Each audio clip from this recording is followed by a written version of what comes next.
Are you struggling for consistency in your sim racing? Does your iRating look like a roller coaster? If so, we have good news for you. The way to get more consistent is to first understand what you're doing differently than the professionals. And VRS is the answer. With our competitive subscription, you will have the telemetry, setups, tutorials, and everything else you need to fully analyze your driving. Our data packs and the ability to compare your driving with the best in the world will show you exactly where to adjust your inputs, change your driving line, and shave seconds off of your lap times. And our powerful and precise Direct Force Pro wheelbase and precision pedals are being used by some of the world's best drivers. All these champions agree that VRS hardware is not just the best on the market, it's also priced well below the competition. So if you're looking to upgrade to direct drive and the best pedals in sim racing, VRS is your answer. If you want to get better, get faster, and make it happen sooner rather than later, you owe it to yourself to find out why so many people are switching to VRS. You'll be so glad that you did. Visit www.virtualracingschool.com and learn why the best use VRS.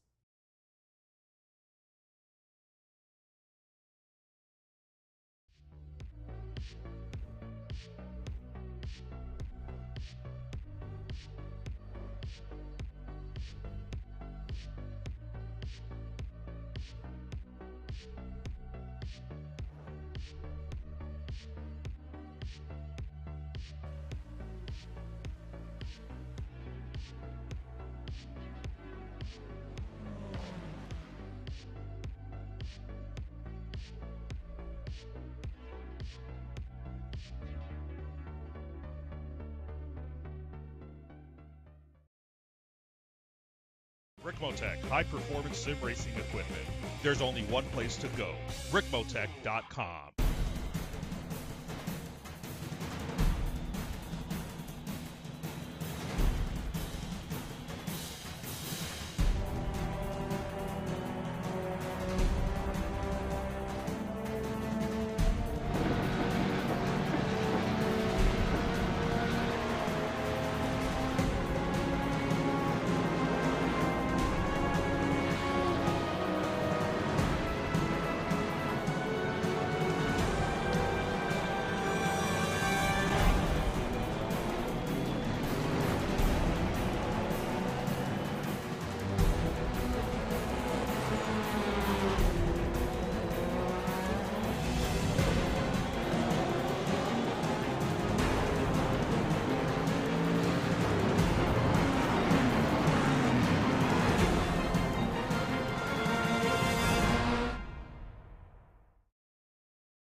Hi, everyone, and welcome to the Season 5 finale of the Extreme Motorsports Ricmotech World Challenge presented by Performa Texas Elite Graphics right here on Apex Racing TV, where our GT3 and, for this season, our TCR drivers embark on a 7-round sojourn to some of North America's, Europe's, and even Asia's most storied circuits. I'm Greg Ginsburg, and joining me in the announce booth, as always, is Larry Lefty McLeod, along with the two Johns, Jonathan Grabowski and John Robertson, in that virtual production trailer. And tonight, we find ourselves in the chilly Wisconsin Dells.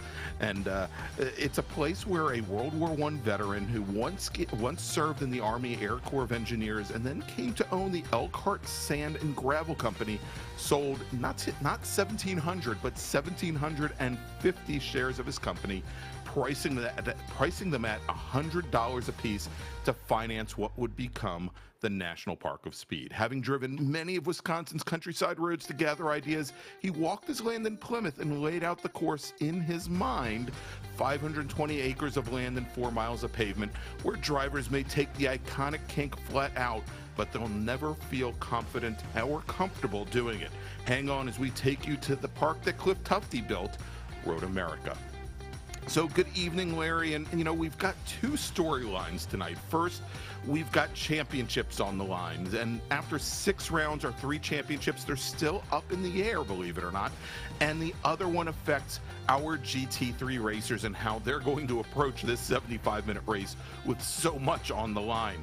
A lot of changes this past week on the iRacing platform, but Bobby Childs, who's going to be giving us our track guide tonight, he's going to give us a lowdown on a lot of that, and you know, we'll fill in some of the blanks after Bobby no doubt skips half of it. But Larry, how are you doing this evening? I am doing spectacular.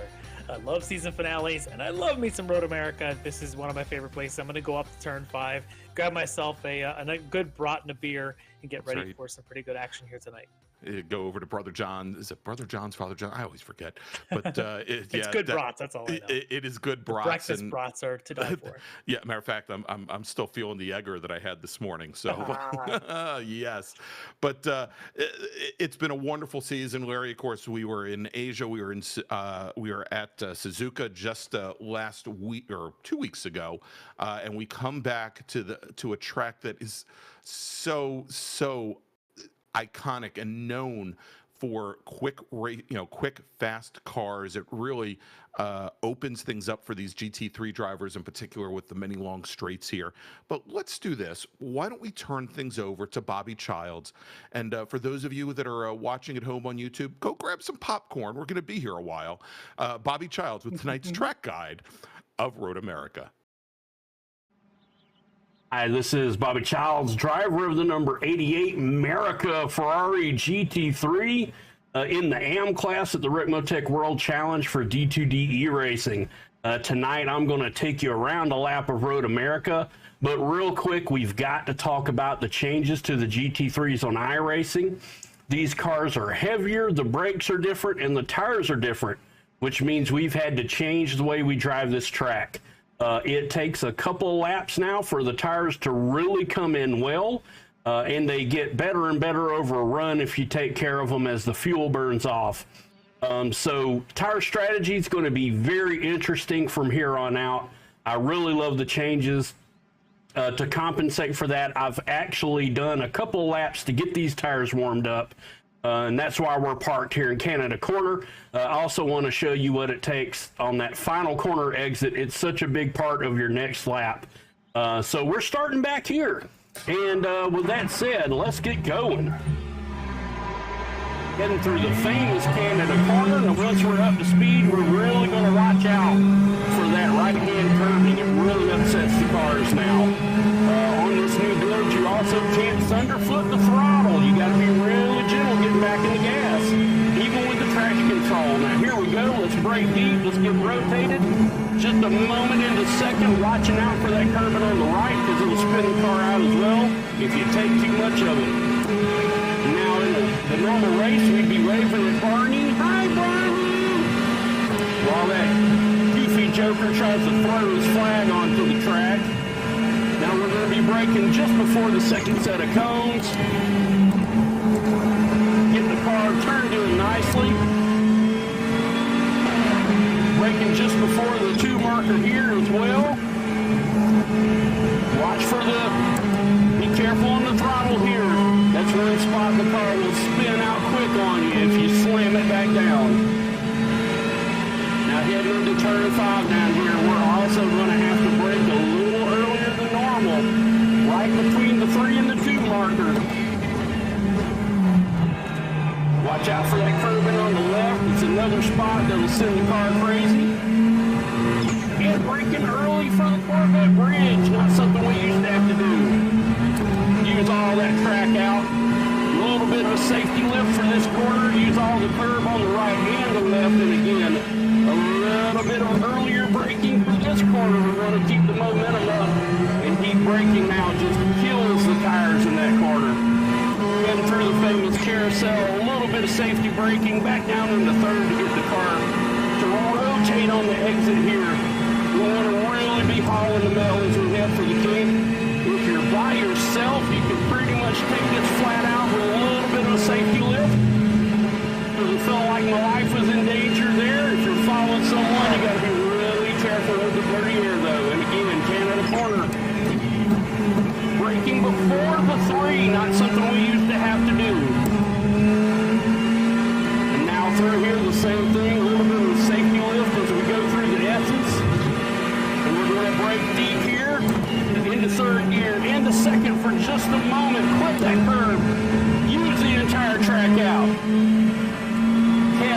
the hill now, getting ready to see Barney as he waves that checkered flag. Oh yeah. God, Road America, you gotta love it. You gotta love it. You gotta love the way these GT3s feel now. Oh, it's going to be an exciting race. I hope you all enjoy it.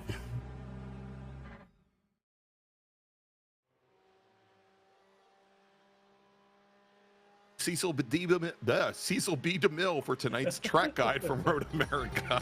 No, actually, thanks so much Bobby. He spent a lot of time going over a lot of the changes that have been made to the GT3 platform here since the update was made to iRacing last Tuesday night, Larry. And, it could, besides the typical setups having to be redone and what have you, a lot of changes that can play out and affect strategy here tonight. Certainly, the way the tires are managed, I think has a lot to do with things now. As Bobby was mentioning, certainly the tires, they're going to be, they're going to be kind of, they're going to be like cold tires on a race car, maybe for a couple more laps than what racers have dealt with in past seasons. It's going to be more than just like that 1 or 1.5 laps. And I mean, there's really the opportunity, if you overdrive the car in a couple corners, it may take you a couple laps to get those tires back, something that we hadn't really seen in iRacing before. Well, it'll be fun and fun in a way that, like, you and I get to watch. These guys had just a couple of days to figure all this out. Let's see what the changes are. Right? I'm sure lots of long stints, practices on these setups to see, because you are talking about setup changes. You're talking about strategy changes. In the past 2-3 seasons, we've seen them just go the entire race on a single set of tires. May not see that here tonight. So we'll see how that changes things, and how does tire preservation go. And I'm interested because here we've had 6 rounds, and at the top of our Pro GT3 category, we have had nothing change. It has been one man and one man only winning every round, and one man and one man only finishing second. Does any of this change? Does the dynamic change in the class, even if it's only going to be for 1 week, and it's probably not going to affect, at least in Pro class, but does it have an effect in the ultimate result in their AM category? This could be very interesting with the last week on the line. Oh my gosh, look at this as Bobby Childs goes to second fastest in the session in that D2D e-racing Ferrari. We'll get back to qualifying here in just a few moments, Larry, but wanted to mention that we will have hope to have Nick Resputo in the number 132 HPDS Academy Mercedes. There he is, coming up underneath the Corvette bridge in the turn 6. We'll have him hopefully with us in the booth here pre-race as we do have qualifying underway. We are now about 5 minutes in to our 15-minute qualifying session, and as we always do here in the World Challenge, we are giving our drivers 4 flying laps in order to set their fastest lap and in order to set the grid for tonight's race. But you were talking about how things at the top of the GT3 field really haven't changed. Let's do this. Let's quickly take a look at where we stand here, as some of these championships, they're definitely coming to a head here with just tonight's race left to go in the season. Let's actually let's hold off on GT3 Pro. Let's start off in the TCR class here, where at Suzuka taking the win, and he's been sharing the wins with another driver here. It is and was Eric Violette in the number 89 D2D e-racing Hyundai Elantra. Took the win by about 0.8 of a second. It was a great battle that he and Brad Husty had also in his Hyundai Elantra, as they swapped positions a couple times, and it just looked like Violette was just stalking Husty for the longest time during that race.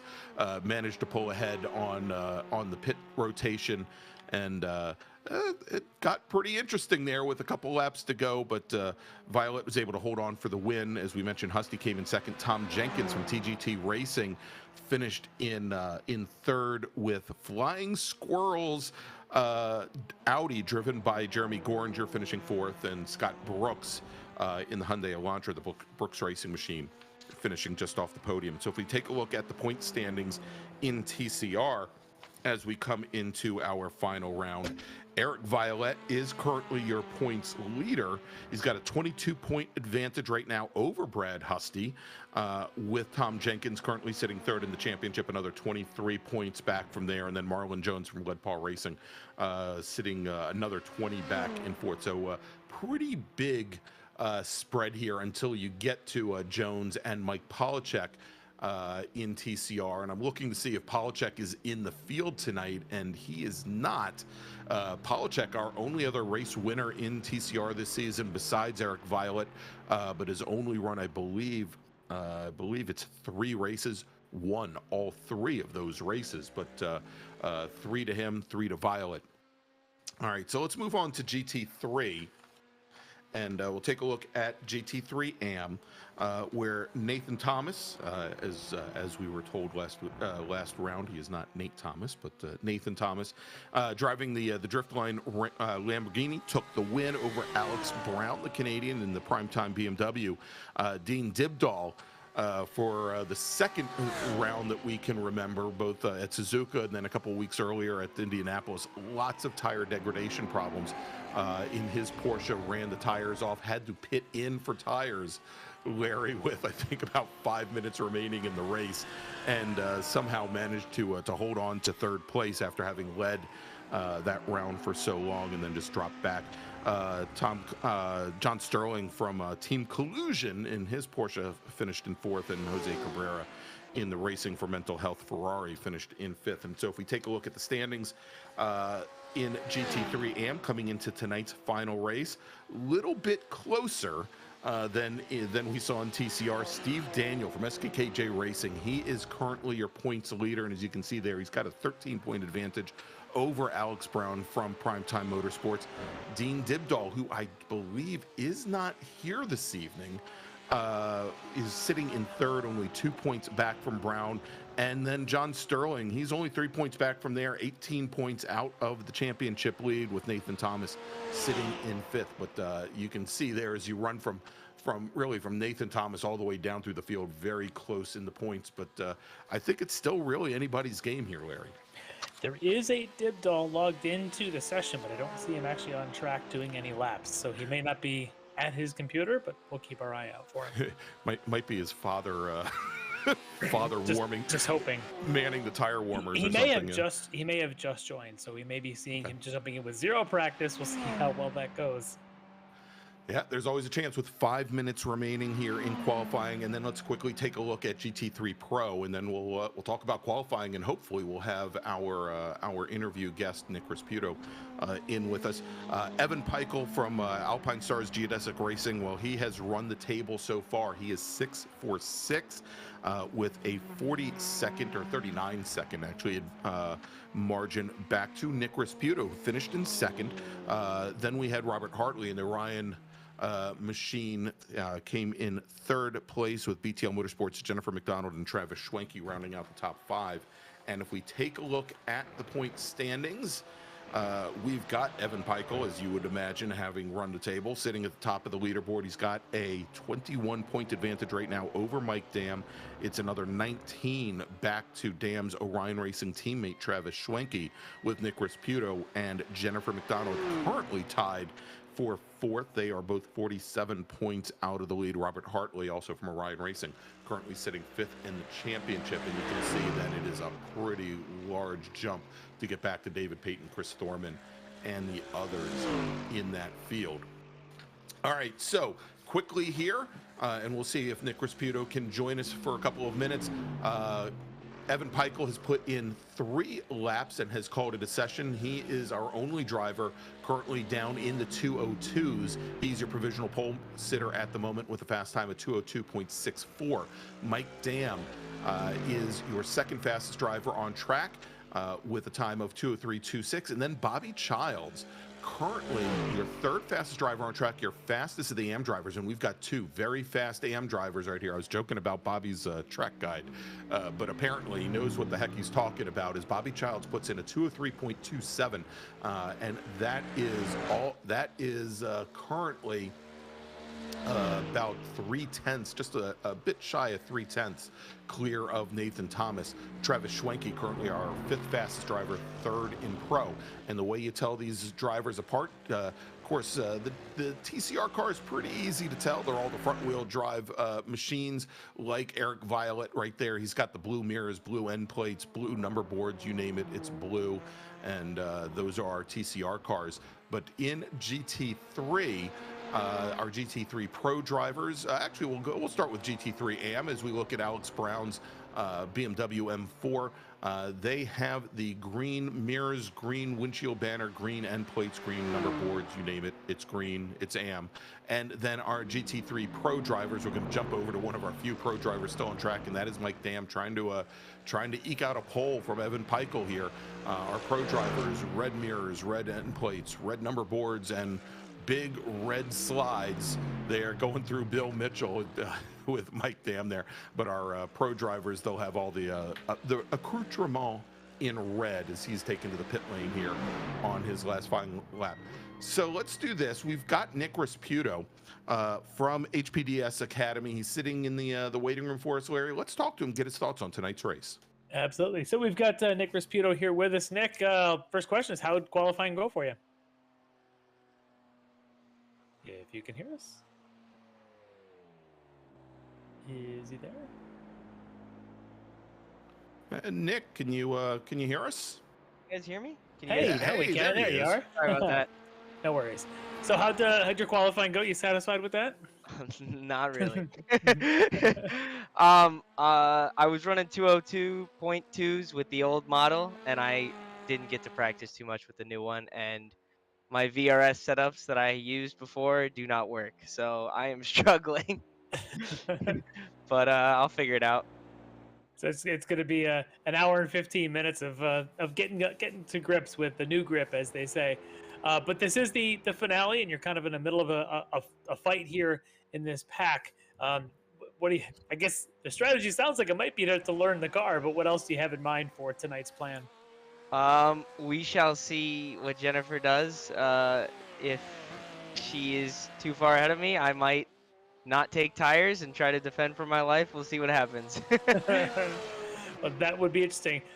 In general, though, how did you expect to be in this position when the season started here, kind of in the mix for this, 4th and 5th spot in the championship? Is that where you were targeting, or is this I was just sort of hoping been a positive? I was hoping to be 3rd, but this is my first league ever, so it's been going well. Well, that's good. Are you all set up then for the next season? We can see more of you down the road. Of course, yeah. I will be here. That's awesome. Well, we will let you get to it, and good luck tonight. Maybe we'll get a chance to talk to you in about an hour and 15. Sounds good. All right, there you go. Nick Rasputo from HPDS Academy driving his GT3 Pro Mercedes-AMG GT3. He's going to be starting, we're going to run down the grid here in just a moment, Larry, but he's going to be starting right next to Perfect. Jennifer McDonald, who he is currently tied with in the championship for 4th. All right, so let's take a look at our starting order, and it's going to be GT3s up front, TCRs back behind, and your pole sitter trying to sweep the season here. Evan Peichel in the Alpine Stars GNSC Racing Porsche. He is going to start on the inside of row number 1. Your pole sitter tonight with a qualifying time of 2:02.639. Mike Dam from Orion Racing. He's going to start right on the outside. Starting to the left of Evan, 62 hundredths of a second off of Peichel's times in qualifying. Row number 2, exclusively GT3 AM drivers. We've got Bobby Childs in that D2D E-Racing, the America Ferrari. He's going to start 3rd tonight, while Nathan Thomas, he's going to start 4th in the Driftline Racing machine. Then we've got Travis Schwenke from Orion Racing. He's going to start on the inside of row number 3 with Chris Thorman from D2D starting right next to him in 6th. Then we've got that battle for 4th. We've got Jennifer McDonald from PTL Motorsports and Nick Rasputo from HPDS Racing Academy. David Payton from D2D, he's going to start on the inside of row number 5, while Brennan Horn is going to start 10th tonight in the number 45 D2D E-Racing machine. All right, let's move a couple more rows here as we've got Jordan Segrini, he's going to start 11th tonight for Jordan Segrini Racing, while Alex Brown in his BMW M4, he's going to start 12th tonight in the number 43 machine. Jose Cabrera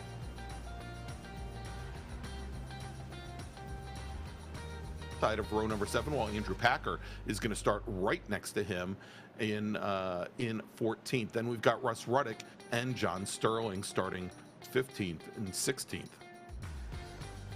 All right, so it looks like on row 9 we've got John Casey, No 46 Racing, lined up there with Robert Brist and RFC Racing. And yes, that is correct, Dean Dibdahl. It appears he will start this race. He did get an out lap, did not finish a qualifying lap, but he's in the field, so this will be good tonight considering his points possibilities. Then we've got our starting grid for the TCRs. On pole tonight will be Eric Violet from D2DE Racing. I believe this is shown a little jumbled. I'll try to read through this. I believe alongside him is going to be Brandon Whitworth from D2DE Racing. On the next row, we'll have Brad Husty and Tom Jenkins lined up. And then on the third row there will be Scott Brooks from Brooks Racing. We should have one more. There he is, Jeremy Goringer from Flying Squirrel Racing to wrap up our TCR qualifying grid. All right, so there you go. We've got our drivers now on the front, not on the front straight.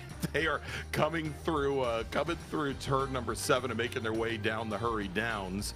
And we'll take a look here. I'm going to say one thing. It looks like Mr. Risaputo is still in the pits, did not make it to the grid. Uh-oh, Larry, it's all your fault, man. All your fault. It's Bobby's fault. Tonight I'm going to hold Bobby accountable. He may be starting this race third, but it's his fault. He didn't put that procedure in the track guide earlier. Oh, my. All right, well, hopefully a start from the pit lane will not be that much of a problem for Nick Risaputo, but he's obviously going to be starting on the back foot. Also, real quick, John, it looks like we're having trouble with our production feed. I don't know if that's something that you guys can work on for us, but drivers now coming down through the kink. And again, we have the GT3 drivers, and then after GT3, we'll have the TCR start as well. And I think we've got that feed hopefully coming back. There we go. Thank you very much, gentlemen. We appreciate that here. But again, lots of changes in GT3. You heard Nick talk about everything. He was pretty darn fast a week ago. Here, but most everything that these drivers have learned kind of out the window. Now, one of the other things that we did not talk about, and we have this typically when our drivers come in for their pit stops, we see that they can typically, in the past, they'd been able to take one side of tires while they're doing the fueling, but there was essentially an extra penalty for taking the other 2 tires. But now, as long as you put in 50 liters of fuel in your car, regardless, in the GT3 field, you can get all 4 tires changed during a fuel stop. And we suspect that the fuel stops here for the pit stops that our drivers are going to take are all going to cross that 50-liter threshold. So you may see a lot of drivers taking the 4 tires. All right, so we've got. And we're going to have to see what's happening. They are here. Waiting. I think they're doing another yellow pace here, lap. as you can see them. Yeah. I wonder if this is to possibly get Nick into the grid, because he was the pre-race interview, and should there been any blame on the broadcasters, and we'll leave that alone. But if there is any to be placed, maybe they're going to give him a chance to get back into his original. Okay, yeah, and that's exactly, we're listening to race control, that as soon as the GT3 field passes him, he should be able to go and take the field, and I think that's exactly what's going to happen.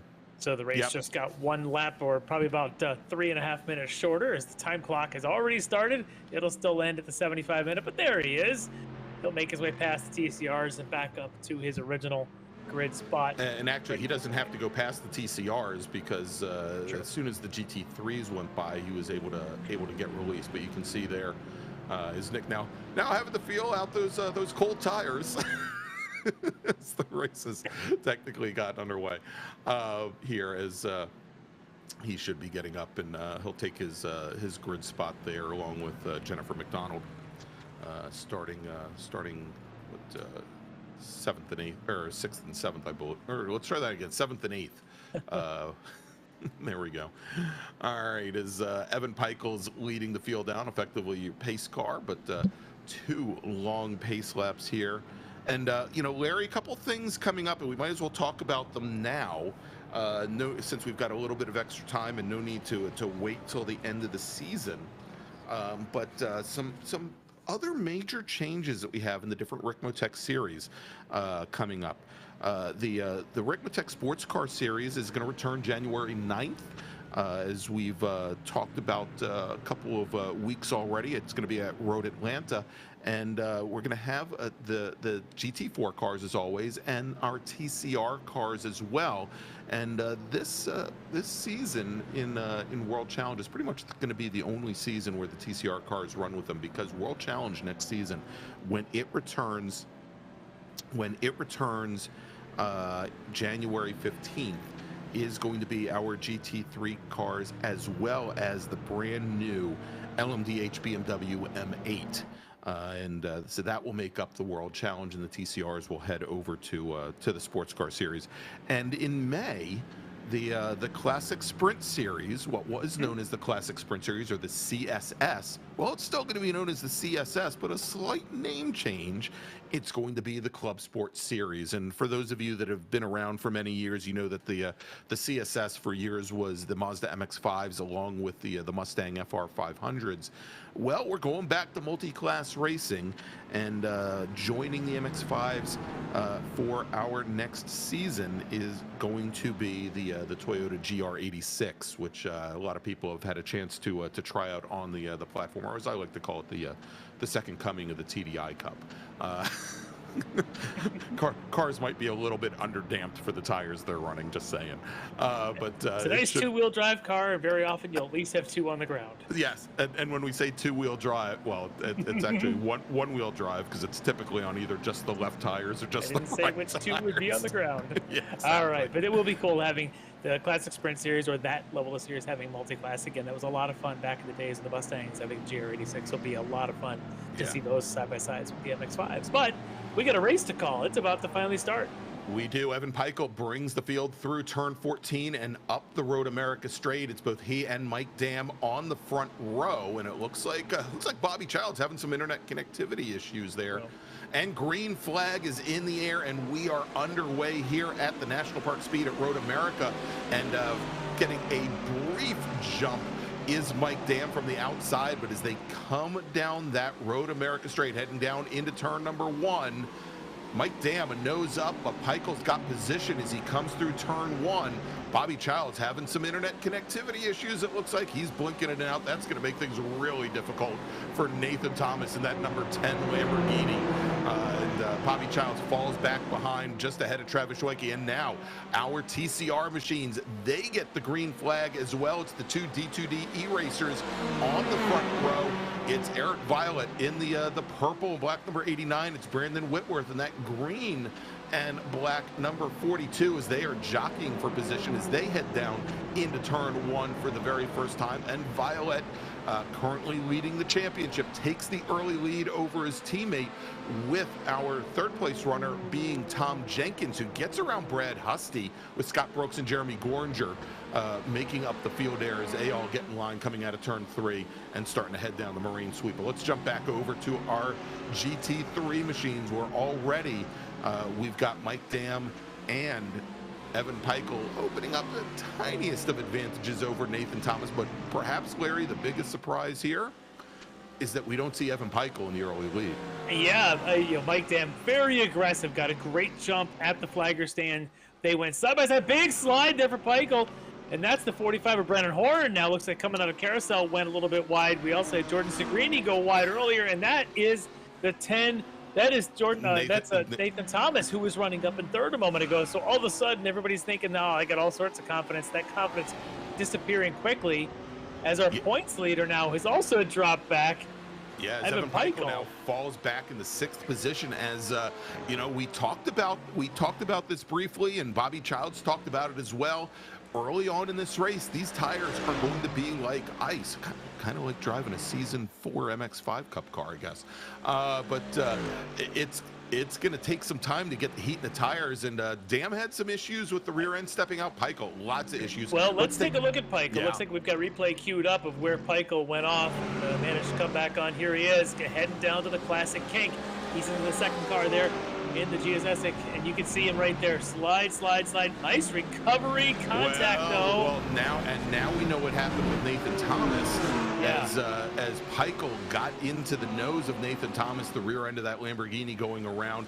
Doesn't look like Thomas impacted the wall, but actually Thomas is in the pits right now, so maybe did do some damage there. Peichel, very lucky. Again, not that the points leader who's won every round so far needs much luck, but a lot of luck there to keep it on the track with just a minor bit of contact there with Thomas. But he's able to continue his Peichel, 6.3 seconds back currently, a few positions back there. But interesting start to this race. And then as we go to the TCRs, some things never change. Eric Violet still in the lead. His teammate Brandon Whitworth now in second, and then Mr. Jenkins holding up the third spot there. But these guys with Violet sort of in a strong position in points, but would love to go out on a high and win the last round. Yeah, indeed, and as he's got his teammate there to run interference for him, I don't think he needs anyone to run interference for him. But right now, our top three drivers already somewhat spread out, one from each other, but almost 3.5 seconds already back to the rest of the TCR field here, and we're only on lap number 3. Take a look at this, though. Peichel is fast. He's already taken a half a second. I just got to take a note. He was 6.3 seconds back after his recovery from the lead, Mike Dam. Peichel already picking up one spot past Thorman. Now he's on the tail. Jennifer McDonald. Peichel still at 6.3, but that was only because he had to take a moment to get around Thorman. Peichel just so quick around here. In practice, he was about 7/10 faster than the rest of the field. Same in qualifying. This guy's got pace. I would not bet against him to win this race. It's going to take a lot. But we do have the full 75 minutes tonight, so a lot of time to do it. If he's put in as much practice as he normally would, he knows the pit stop strategy. He knows exactly what he's got to do. Now he's just got to pick through traffic. Jennifer McDonald looks like she may be the next victim. We'll see what kind of line she takes going to 3. Well, she took a slightly defensive line coming down under that Briggs and Stratton. Oh, bridge, no, and going there's through Mike turn 3. Dam. And Mike Dam goes off, and that is coming out of turn number 3. And he now falls back to 7th overall, and that is the second lap in a row that he's had trouble at that corner. Manages to get the car gathered back up. I don't think he got into the concrete going into turn 3, but as we were just talking about Evan Peichel and his recovery, who's now up to 4th overall, Mike Dam is going to have to work that same magic and try to get back up to our race leader. Let's take a look and see exactly what happened to Mike as we track him coming down the hill here into Here he the goes very quick into turn 3. You got to. He had caught too much curb. So you need a little bit of curb there, but he hugged it. I was going to say, it looked like the right front wheels, Larry, actually went over top of the curbing. I don't know if we can get another view of that possibly. That's what it looked like. He got that right tire maybe all the way to the grass and gave it a bit of a hook to the backside of the curbing, and that just sent him wide. His teammate, though, as we've got a shot of him there, is Travis Schwenke up into the lead here, and with Bobby Childs sitting in second. But, you know, those guys, you know, they can tell that Evan Peichel, 6-time winner this season, is back there lurking. And Nick Risputo there sitting in 3rd. So these guys are going to try and crank out the laps and see what they can do to put some gap to Peichel, but I don't know that it'll be very long before Evan makes his way through. He's not as far back as I thought he'd be. You look at that shot as they came through Canada, and he's just kind of lurking back behind Risputo. Great start for Risputo as well, now up into a 3rd position. He made up 5 positions on the start there. Of course, a lot of that has to do with the with Peichel and also Mike Dam going off, but you know, but not all of it for sure. He got by a few others. Yeah, because he was behind Jennifer McDonald. I think they were all behind Chris Thorman at the start. So yeah, he's been able to make some legit passes here to get out to this current 3rd place running spot. But you know, he's got that Peichel man right there in his mirrors, keeping an eye, and he'll be looking for that to see when Evan can make the gap. You know, Larry, and before Mike Dam went off, I was about to say, you know, the one thing that's different here with Peichel having to make even a recovery drive from 7th is he's probably going to be pushing that car maybe a little bit harder than he has, you know, from the lead. Although he's told us in many a post-race interview that he doesn't stop pushing regardless of where he is in the field and regardless of how large the advantage he has, you know. But now, Well, now, but he's had the luxury of tire saving, the luxury Yes. of fuel saving for the end of the race to maximize the car over Yeah. the long run. Well, tonight he's got to make up positions. Now, he was probably, I don't want to say he's never happy about someone else's misfortune, but he's and probably a big pretty wiggle happy. there from Resputo, yeah. Yeah, his Resputo wiggles and Evan goes underneath. But for Evan to see Mike Dam, his chief rival this season, also going off, probably a little bit of a sigh of relief for him, knowing it would have been harder to catch Mike Dam, as there's Mike there, unharmed, just except the ego.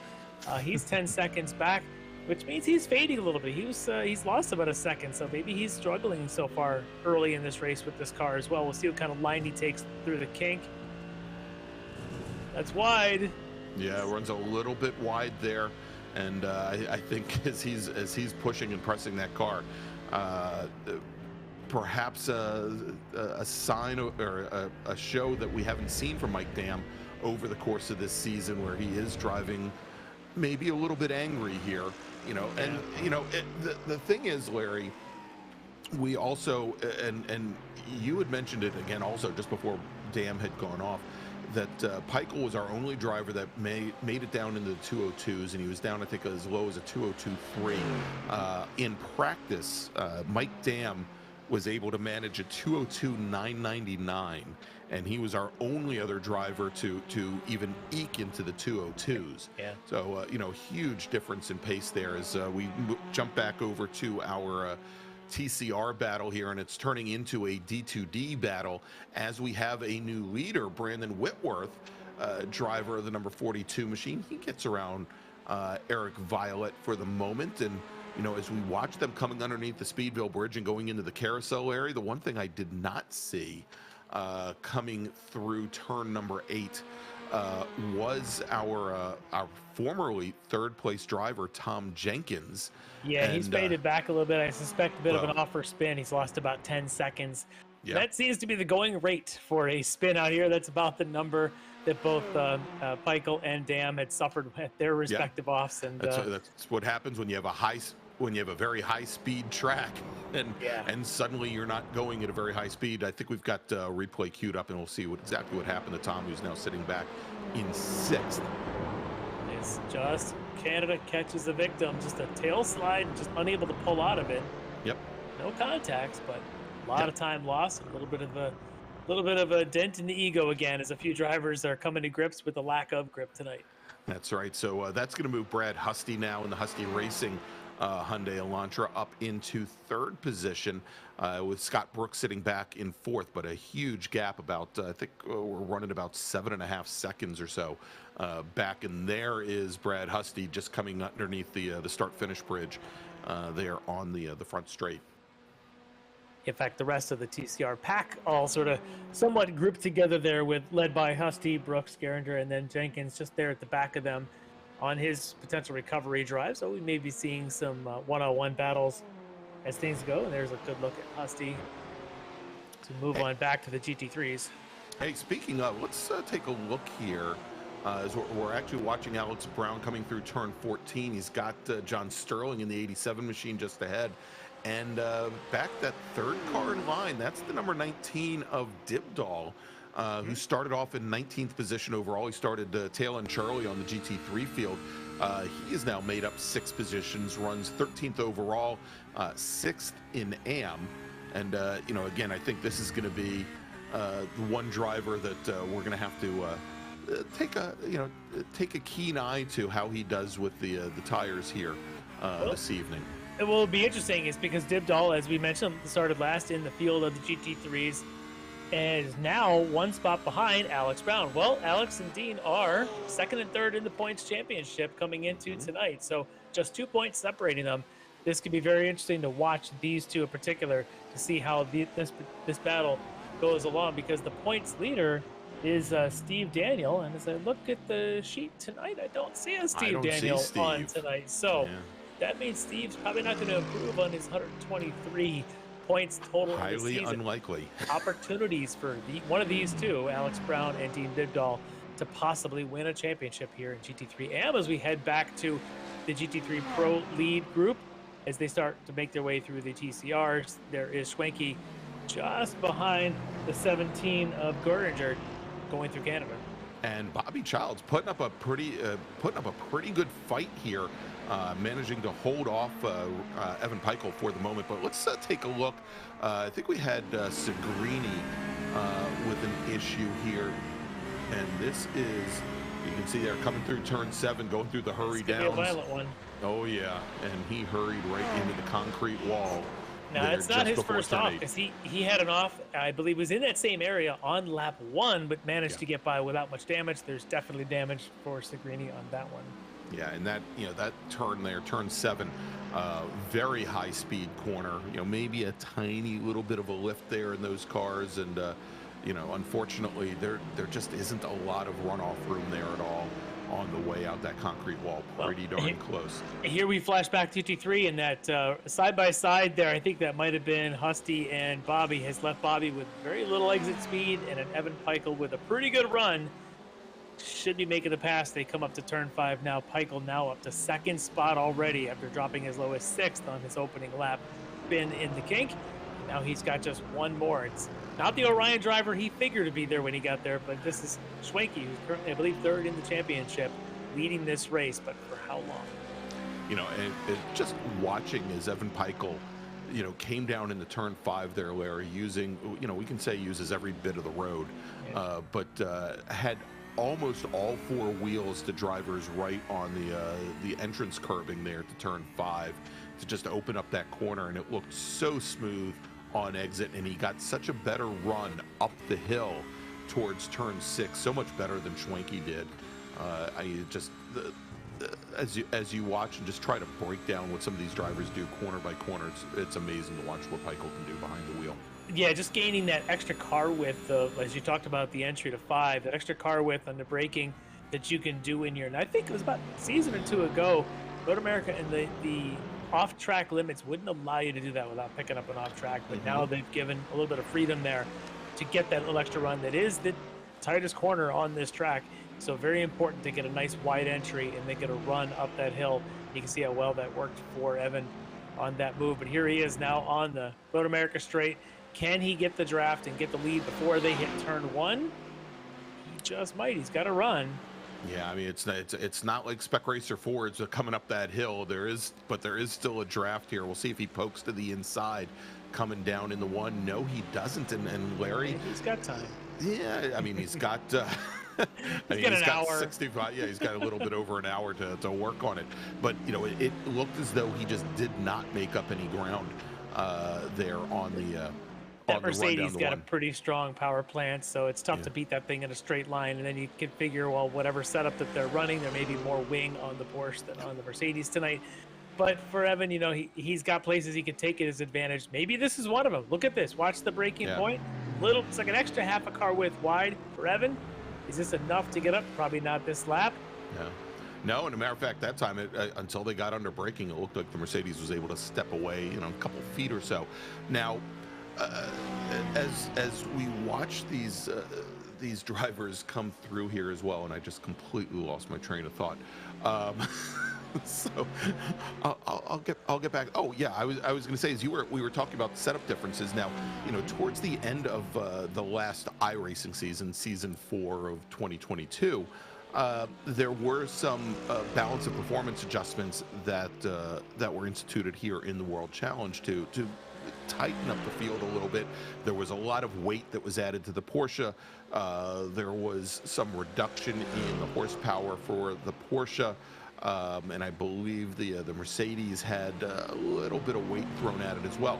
Now, with all of the changes to the GT3 cars in the last week, all of those balanced performance adjustments have been removed, of course, and I'm sure. And part of that is iRacing does their own at these kind of season endpoints. They figure out. So what the guys here in the Extreme Motorsports Ricmotech Challenge had to do was their own in the middle of the season, but now that iRacing's got all sorted out, and then of course with the new tire model that everybody's going on about, that problem's gonna take care of itself. Yes, exactly. And I think we saw that on laps 1 and 2 here as well. So here as we watch our leaders right now, this is Travis Schwenke, and you can see already coming out of turn 1 and down the hill through turn 3. Schwenke getting a little bit defensive, but this is probably the run here that he's not going to be able to do much about. You can only make that Mercedes so wide in the run down to turn 5. He's doing a great job, though, of keeping pace, at least for that last lap. We'll see if he's able to hold position and get the run out of 5. And how long does this go on? Travis is going to have to be pretty accurate. You know, you really just can't make mistakes with someone like Evan Peichel behind you. But you can make your car pretty wide. And around Road America and something like this, as you said, these are not spec cars. These are not even the Miatas where the draft is so important relative to the car's horsepower. These things, a little draft, if someone gets an otherwise bad launch, can help you a little bit. But if you're just solid with your corner exits, you can hold the lead for quite a while around here in a car like a GT3, and that looks like what Travis is able to do. His previous lap, a 2:04.2. That's actually right there, right at Evan's best lap of his own race. Those guys are basically running mid 2:04.2s. So it shows the solid pace that Schwenke's got around here. Yeah, and so, you know, Road America, it's only 55 feet wide for the most part, with the exception of some of the curbing here all the way around the track. It's not the widest course, certainly, but you know, with the very long straights here, if you can get a good run, you can get up to the corner. Oh no, it looks like Dibdall's having some issues. Oh no! As Dean goes off, that is over at turn 8. Don't hit the wall. That's a lot of wall. That is. But it may not have been his first bobble. Remember, he was in a battle with Alex Brown prior to this incident. He was about 4 seconds back from Brown. So now this is going to put him not only behind Brown and Sterling, but now behind John Casey. So Dibdall has to go back to work. Hopefully not too much damage on his cars. We've got a flash here to the third place battle between Mr. Ricipputo and his points rival, Jennifer McDonald, and then throw in a Chris Thorman for good luck, and you've got a good three-way battle for third. That's, yeah, very good battle for third here. Coming down into turn 1 as Jennifer McDonald manages to hold off the Mercedes of Ricipputo. And I was just going to say, it looked as though, Larry, on that previous shot where we were looking at Dibdall, that it was Dibdall. And there goes John Thorman. Sterling. Yeah, oh, wow, going off there, Chris Thorman. Well, take one car out of that battle as Thorman goes wide and off at turn number 3, and it looks like he did get to the tire wall, Larry. He did, and I'm guessing he's realizing right now he has no front steering. He may be on a tow shortly. Yes, he is. He's on his way to the pits. But this battle, though, between Ricipputo and Jennifer McDonald, I think Jennifer may have just made that pass. I believe Ricipputo had been ahead of her for quite a bit of this race, but now giving that position back. Now he's got to worry about one more, because that is Mike Dam on his recovery drive. Mike currently 7.5 seconds off of his teammate in the lead, at about 7.0 seconds behind his rival Evan Peichel. But Mike Dam on the recovery drive's got a like-minded, a like-make of Ricipputo there in front of him in the other Mercedes. Can he make the pass perhaps before they get to Canada Corner? You know, Larry, and I'm starting to wonder, and again, maybe it's just Mike Dam driving a bit more aggressively than he normally does, but I'm starting to wonder if perhaps Dam might have had some contact with the wall when he went off at turn 3 there, because the car is looking a little unhappy. He's dropping some wheels here and there, but again, it just might be it might just be his pushing the car maybe a little bit more than normal as we watch it somebody else pushing a car, and that is Evan Peichel back behind Travis Schwenke, and he is he I think is definitely setting the pace here at this point, and definitely dictating what Travis Schwenke does, at least through the back half of the course, coming out of Canada and going up through Bill Mitchell. As now Peichel moves to the inside on the number 16 machine. Can he make it stick? Yes, he does. Yeah, and he does, as Schwenke goes and gets onto the brakes maybe a little bit earlier than normal. Doesn't let the 23 by, but the 23 takes over the lead. So for the first time tonight, and maybe for the first corner tonight, Evan Peichel is your new leader here at Road America. We'll see how well he's able to hold on to that, and let's keep our eyes on his pace. Last time by 2:04.7 to both 2:04.7s between he and Travis Schwenke. We'll see now with Peichel out in front if he's able to get into those 2:03s, or maybe even down to the 2:02s like he had run in qualifying and in practice. Meanwhile, just to keep score, Mike Dam currently 5th in class, 6th overall. He's about 7.5 seconds behind Evan Peichel for the lead. Yeah, and doesn't appear to be, at least at the moment, doesn't appear to be making a lot of ground up on McDonald or Ricipputo. That last time by Dam Well, Dam was a little bit about 0.2 of a second faster than Resputo, but so Mike Dam right now does have the fastest lap of the race, a 2:03.7. Also in the 2:03s, Bobby Childs' last lap. So Bobby holding his own right now, third overall, as well as the AM lead right now. But this battle's heating up again as Resputo seems to be back on pace, trying to chase down Jennifer. But if you're Mike Dam, you want to get by both of these two, but they're both fast right now and in a battle, and that makes it very difficult to pass. Yeah, we just saw Dam there drop a wheel coming out of the kink, which certainly wouldn't help the cause. No one tonight's had any problem dropping wheels. It's just fine. It's fine. It'll work out just fine. Yeah. Let's see what kind of pace he puts in. He's had a nice clean lap, just maybe getting closer and closer to these two. And this is the battle for third in class, fourth overall. McDonald, Resputo, and Mike Dam. Just about a second separating the three of them. Yeah, and as they cross the stripe, Mike Dam there just about a 10th faster than Resputo.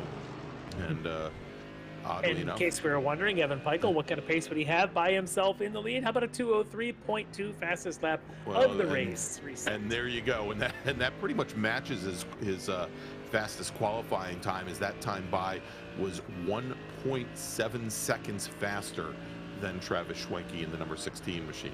Peichel did a 2:02.6 in qualifying. So we'll see if he can get down there. He's done a 2:02.3 in practice. So there's still some pace, I suspect, left in that Porsche of Evan Peichel.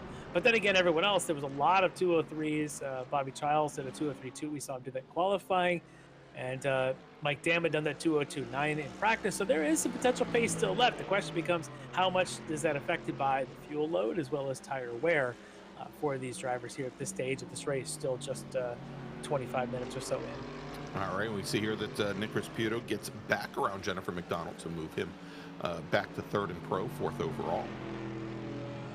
Yeah, and Larry, as far as fuel goes, the GT3 cars, they can run about 20 laps or about 40 minutes based on what they were doing in practice during the week and earlier today. So we'd expect that the pit window would likely be somewhere between, it's going to be a very short window between laps 17 and 20 this evening. What'll help tonight is that extra pace lap, actually. So yeah, you're welcome, guys. That Resputo was given the opportunity to get back into his grid spot. But that extra lap at slow pace still counts towards the 75 minutes, because when the race clock is over, the race clock is over. So that's still going to count. So that actually helps her open up that fuel window a little bit is really what it does. Because if 40 minutes is the max and the whole race is 75, you got to figure they got to pit somewhere between that 35 and 45 minute spot. So having an extra lap, an extra 4 or 5 minutes under some caution allows a little bit of flexibility should somebody want to come in a lap early or wait an extra lap or two. Wait an extra lap or two. Yeah, exactly. And you know how it is around Road America. This pit lane is the longest pit lane in the world. In the world. Exactly. And if you're running low on fuel, having to go uphill to get there is certainly going to be problematic. All right, let's take a look here. And this is, again, the battle for third and pro, where Jennifer McDonald has gotten back around Nick Resputo.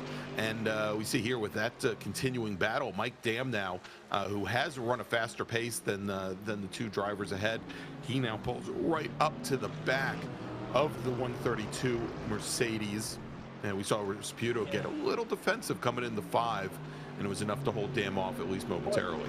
Dam had, all three of these have, with all the battling going on, have slowed up just a little bit. Last time by was in the 2:05, so that's 2 seconds slower than the pace that Evan Peichel, or a second and a half or so slower than the pace that Bobby and Travis are running up there in the second and third overall spot. So the battling these three are doing is definitely taking its toll on their ability to catch Jennifer McDonald and Bobby Childs up there in front, and Travis Schwenke up there.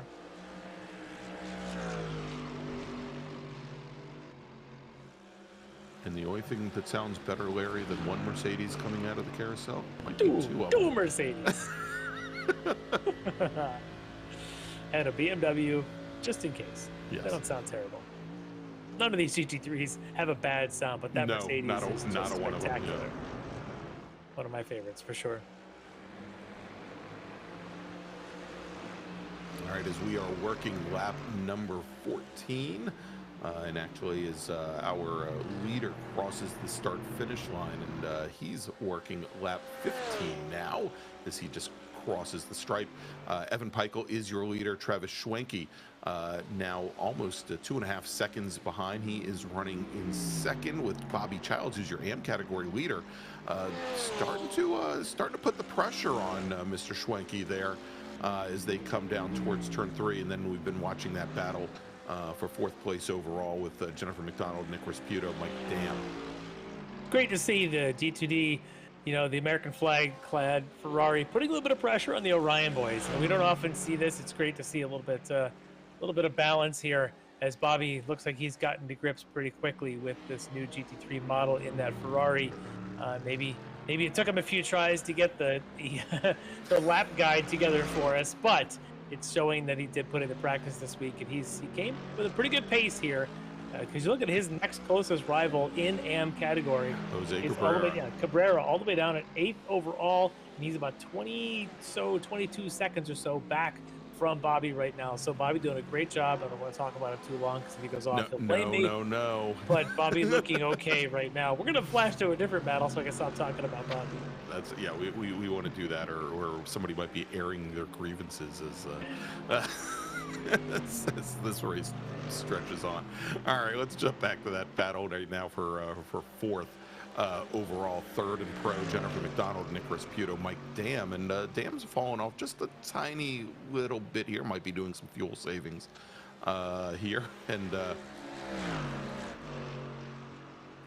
little bit again a little bit further apart than we saw just a lap ago, but not separated all that much. It is the two D2D boys in TCR. Brandon Whitworth, your leader. Eric Violet, our championship leader, takes a quick look to the inside coming down into turn 1. Not quite close enough, and again, you know, turn 1 here at Road America, very fast sweeper, light brush of the brakes and down the hill, but not quite close enough to take the position here. We'll see. And there's no fuel saving between these guys. They've just run a whole string at 20 point something, so just right around the fastest lap in the class for the race. So these guys are just going at it, planning on a 75-minute battle here among teammates to wind up the season. And I tell you what, I love this kind of racing, especially at a track like Road America, because you've got 3 or 4 passing zones, and here's one of them as Violet goes to the inside of Whitworth to make the pass there in turn 5. I love this. These guys are battling it. Oh, looks like pit stops are underway with Mike Dam. Yeah, it looks like Mike Dam is in, and Bobby, there you go, the 93 Bobby, machine. That's I think that's Brennan Horan, who's been there since the beginning of the race. But the he's waiting for Bobby. Machine is now on the pit line. He'll be changing Bobby's right front tire. Yes, exactly. Oh my gosh! All right, let's jump back while that's going on here to the TCR battle with Violet and Whitworth, and currently running 3rd in TCR, Brad Husty. Little over 8 seconds back, probably just now coming into turn 8.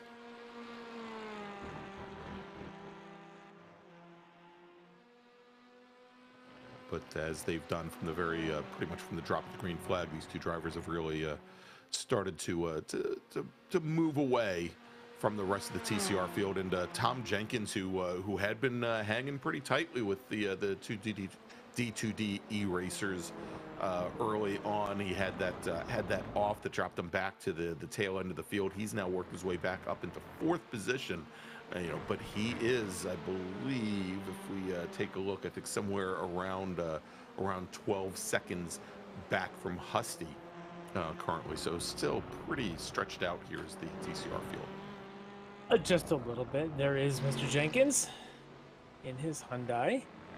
And the crowd there, as it looks like our GT3s are again making their way through some of this pack. Not too much drama tonight between the interminglings of our GT3s and our TCRs. We've seen other tracks where that intermingling is a lot more dramatic. Here at Road America, relatively wide, lots of long straightaways. That doesn't seem to be much of an issue, as these two are about to have race leader Evan Peichel make his way on by as the leaders of GT3 and the leaders of TCRs get to wave hi at each other. Hi, guys.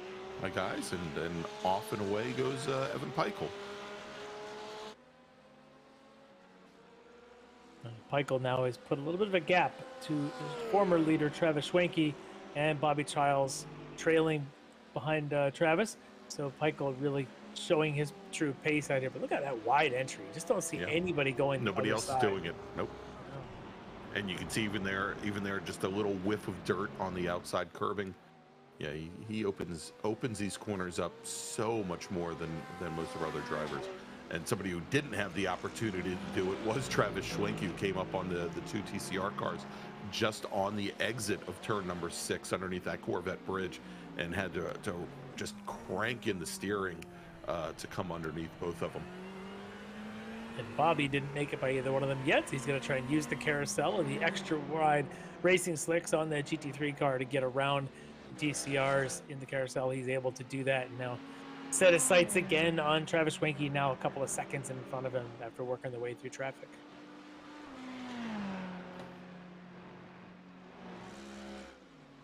But behind Bobby is that battle for third and pro, Jennifer McDonald and Ricmotech, as they are getting together, coming around the TCR traffic. Ricmotech looking awfully racy here, wants this position knowing it could mean 4th in the championship. Yeah, you know, and Bobby Childs getting caught back behind the two TCR cars, coming through the hurry downs and then going into the initial section of the carousel. Oh, Jennifer McDonald rear end walks around on her, and coming through turn 14 onto the Road America straight. Jennifer McDonald finds herself in the grass. Nick Ricmotech had to just stand on the binders there, Larry, in order to keep from collecting the side. Yeah, it was great job for Nick to avoid her, but you can see right there the back end just sort of got loose. I don't know if she caught grass on entry, but there's certainly an undulation there, as this looks like Bobby Childs coming in for his one and only pit stop. But yeah, for Jennifer, the back end does get loose in that corner. If you turn in too harshly, it kind of dips a little bit down as you turn into the apex. Back end got a little loose. She was able to recover. Currently in 5th, but she lost about, let's say about 8 seconds or so in that battle. As Bobby, leader in AM, can he come in and out, hold the lead? You know, maybe I don't have my graphic settings up high enough, but I don't see Brennan Horn running around that car like you went, you gotta have your graphics all the way up, all the way like lifelike setting, and you'll see Brennan saying, then you'll see him over there. Yeah, I mean, Team D2E, they help each other out. They really do. That's right. Yeah, I mean, he's got a chance. He's got a chance when the TCR boys come through. Yeah, a little bit of a wobble there from Ricmotech coming through turn 5, and David Payton driving the 64 machine. And Payton had started off in 9th position, now finds himself in 4th and very close by the 132 machine. Worth noting, Bobby Childs still in the pits at 55 seconds. He's finally, he's still in the pits. I thought maybe he was leaving, but not yet. So I'm wondering if he had some repairs in that car. Possibly. And I might also add that Ricmotech, I believe, has come in for his pit stop. So Payton there right on the back of the 64. Wow. We may need to see a replay of that. As Bobby leaving the pits may have slipped on a banana. The car on the pit lane? Yeah, he may have found the banana peel at pit exits and decided to point the wrong way. So, Bobby. Well, he's back in the stall again. I don't know. Means he went on the toe. This is not good for his race tonight. Yeah. Unfortunately. Well, there goes that lead that we thought he was doing so well with, and so that means Ricmotech resumes the 3rd overall spot in the race, 3rd in the pro category, and now with about 9 seconds on his rival Jennifer McDonald, he can kind of take it carefully and put a right foot correctly for. All right, tell you what, I think we've got to add insult to injury. I think we've got a replay of exactly what happened here to Bobby Childs. Maybe he got scared by the pace car and just looped it, put it right into the concrete wall, into the Jersey barrier, driver's left. And, Larry, maybe it's a good thing that he hit the wall where he did, because otherwise he would have ended up just a couple feet further, would have ended up looping it right on the front straight, in which case I think he probably would have gotten a black flag anyhow for not obeying the blend line there. But yeah, it's pretty unfortunate for Bobby Childs. And I mean, the worst thing that could happen, Larry, is that he'd be in the green room waiting to come in and talk to us. We're not going to even bring that up, but it is a strong possibility. Oh, he's there. Hey, look, there he is. maybe we'll take that commercial break first, and then we'll see if Bobby hangs around. Yeah, exactly. Yeah, why don't we actually? Why don't we do that? We're running a little bit late. I lost track of time. As we've got our two TCR teammates here side by side coming through turn 6. Yeah, let's do that, Larry. Why don't we, before we have too many more pit stops roll through, take a quick break, thank some of our sponsors, and when we come back, we'll bring you all the way up to the checkered flag for our season finale of the Extreme Motorsports Ricmotech World Challenge presented by Performa Texas Elite Graphics, and we'll be right back. Ricmotech high-performance sim racing equipment. Whether you're just looking to have fun, train for race day, or become a serious esports competitor, Ricmotech has you covered. Hundreds of name brand parts. Support from experts that love sim racing. Trusted by the pros. There's only one place to go, Ricmotech.com.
Ricmotech high-performance sim racing equipment.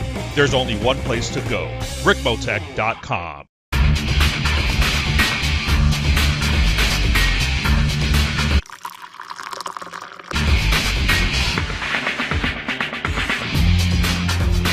Allow extreme scoring to do the work for you.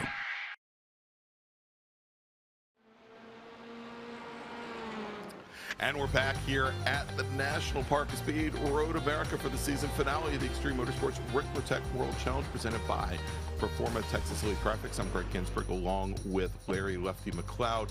And we're watching right now with Michael, who is your overall leader here at Road America. After a little bit of strife early on, he's managed to find his way back to the lead in a very substantial one at that, as our second place runner, Travis Schwenke, heads down the pit lane for what should be his sole pit stop. And I believe David Payton just pitted in from 4th as well. So our second, third, and 4th place drivers will have all taken their pit stops. Our leader, they have stopped, as well as Jose Cabrera from the AM category has taken his stop. He's back out there, currently 10th overall. And it looks like Andrew Packer.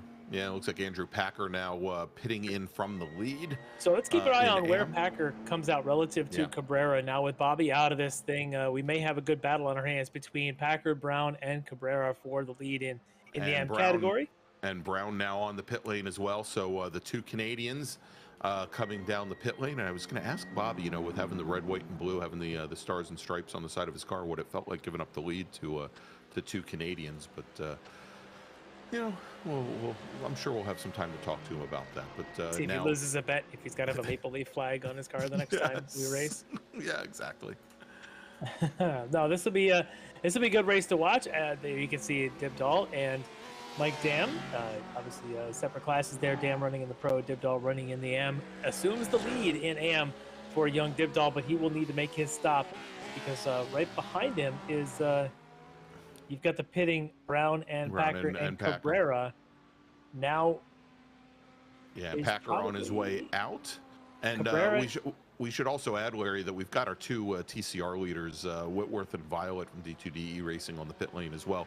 When we went to break, they were side by side coming up through turn 6, and they continued that on for about another lap and a half. Definitely.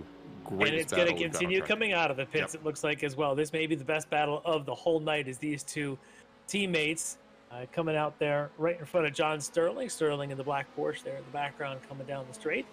As They are assuming their positions right back where they started from going into the pits, just kind of nose to tail for that whole first 44 minutes or so. Great battle there. But in the AM category, it is Dibdall in the lead, but Jose Cabrera has his pit stop done, and he's about 20 seconds behind Dibdall. I don't know that Dibdall or Dean is going to be able to come in and get it back out before losing that spot, as we've got a shot here of Cabrera, again, probably the presumptuous leader of AM in that Ferrari now with Bobby out of this race. All right, Nick Rasputo and Jennifer McDonald both coming down the pit lane. Rasputo pitting in from second, McDonald pitting in from third. You can see him there in line. Of course, we had Nick Rasputo in with us pre-race. Want to thank him for joining us. And looks like Larry, he's starting to come to grips with that car and maybe the setup that didn't exactly work the way he expected it to. Yeah, decent pace so far tonight. Obviously, a little bit of help there with Jennifer having that spin, but Jennifer's only 6 seconds back when they both broke the track to come into these pit stops. So keep our eyes on that as young Dibdall now makes his way in, being one of the last cars yet to stop. I think Robert Brist and our, of course, always the last to stop, Evan Peichel, still the only two remaining on track.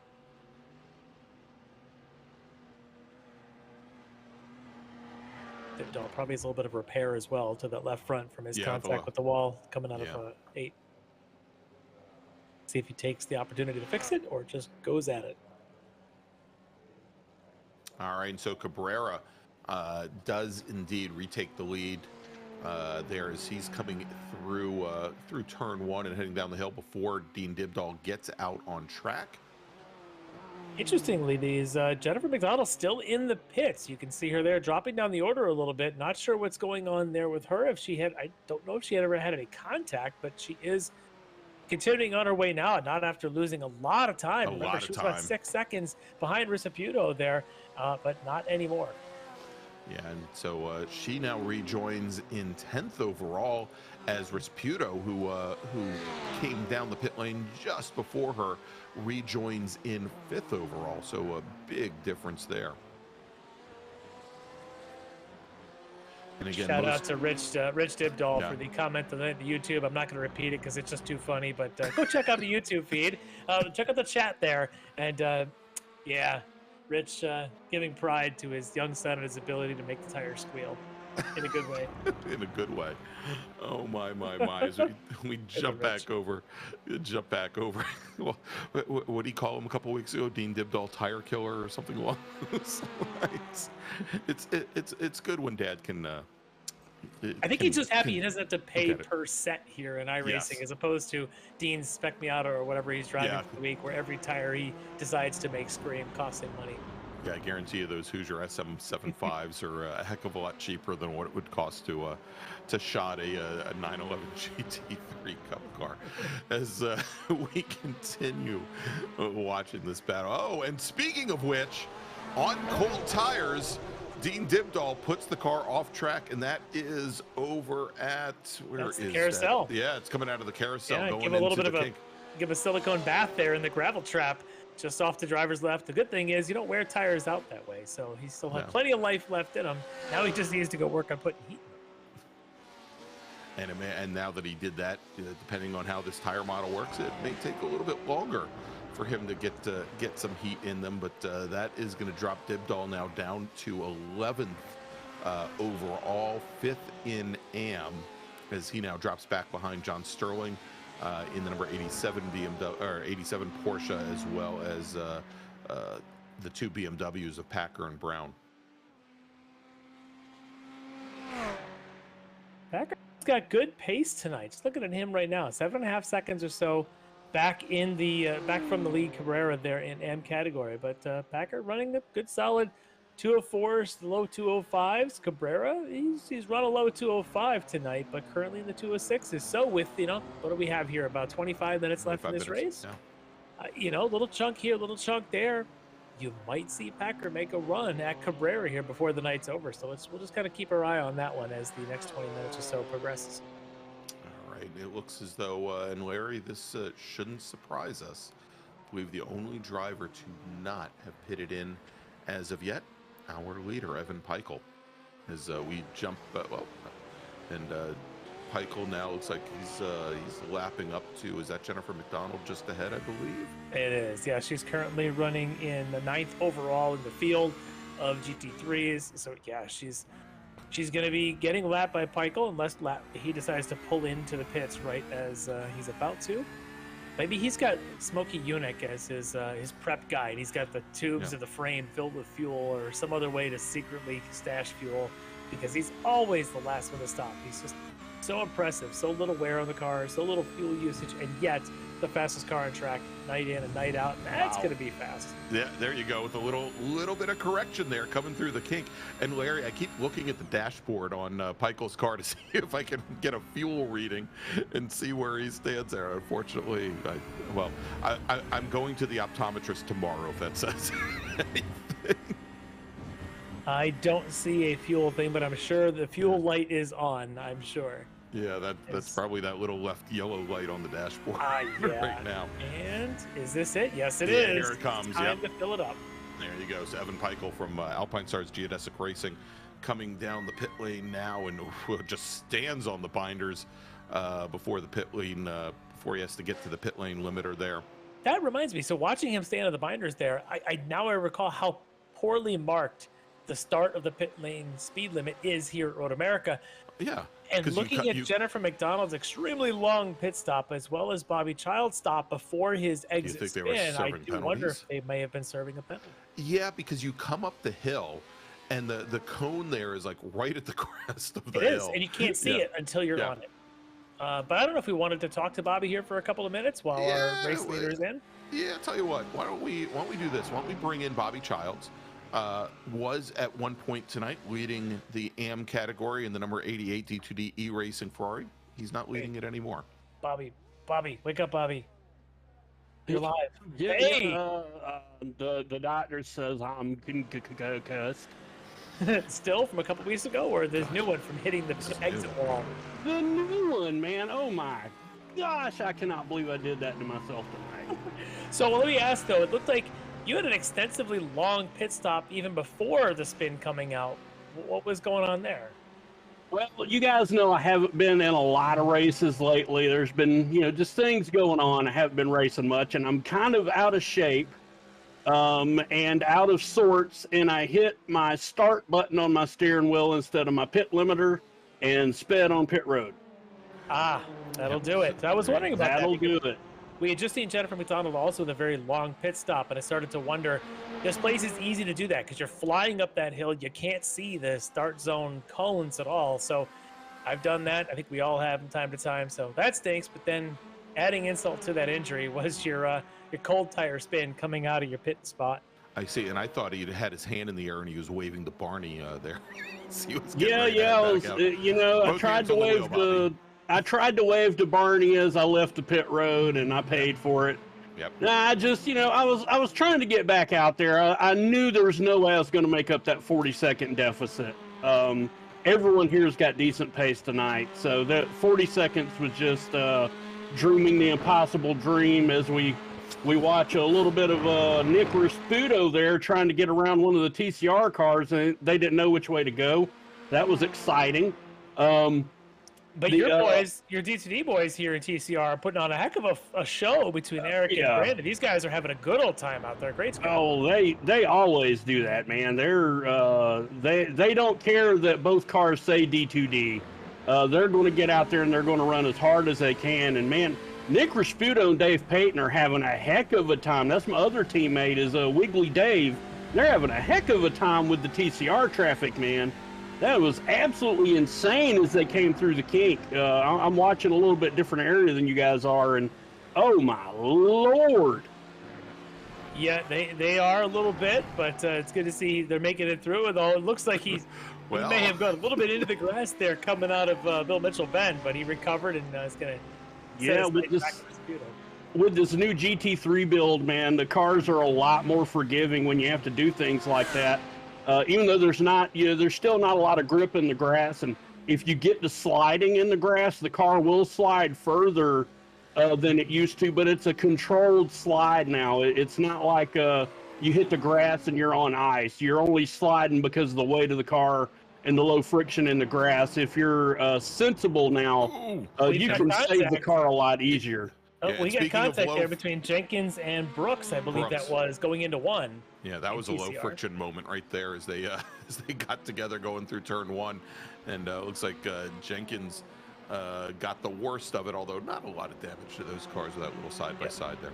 Meanwhile, Eric Violet and Brandon Wood were showing us how side-by-side TCR is supposed to be done as they went side-by-side going into 6 there under the bridge, back into line to stern form coming down the hill from 7 to 8. But these guys, oh my goodness, what a fun battle these guys are having tonight. This is one of those they're going to be so disappointed when the checker flag comes out in about 20 minutes and ends this thing. Yeah, I really miss having Kevin Carlisle out here, our good old buddy from TCR, because him and Eric and Brandon would just cut it up so much, and they put on such good racing in the TCRs. Really wish we could get Carlisle back out here.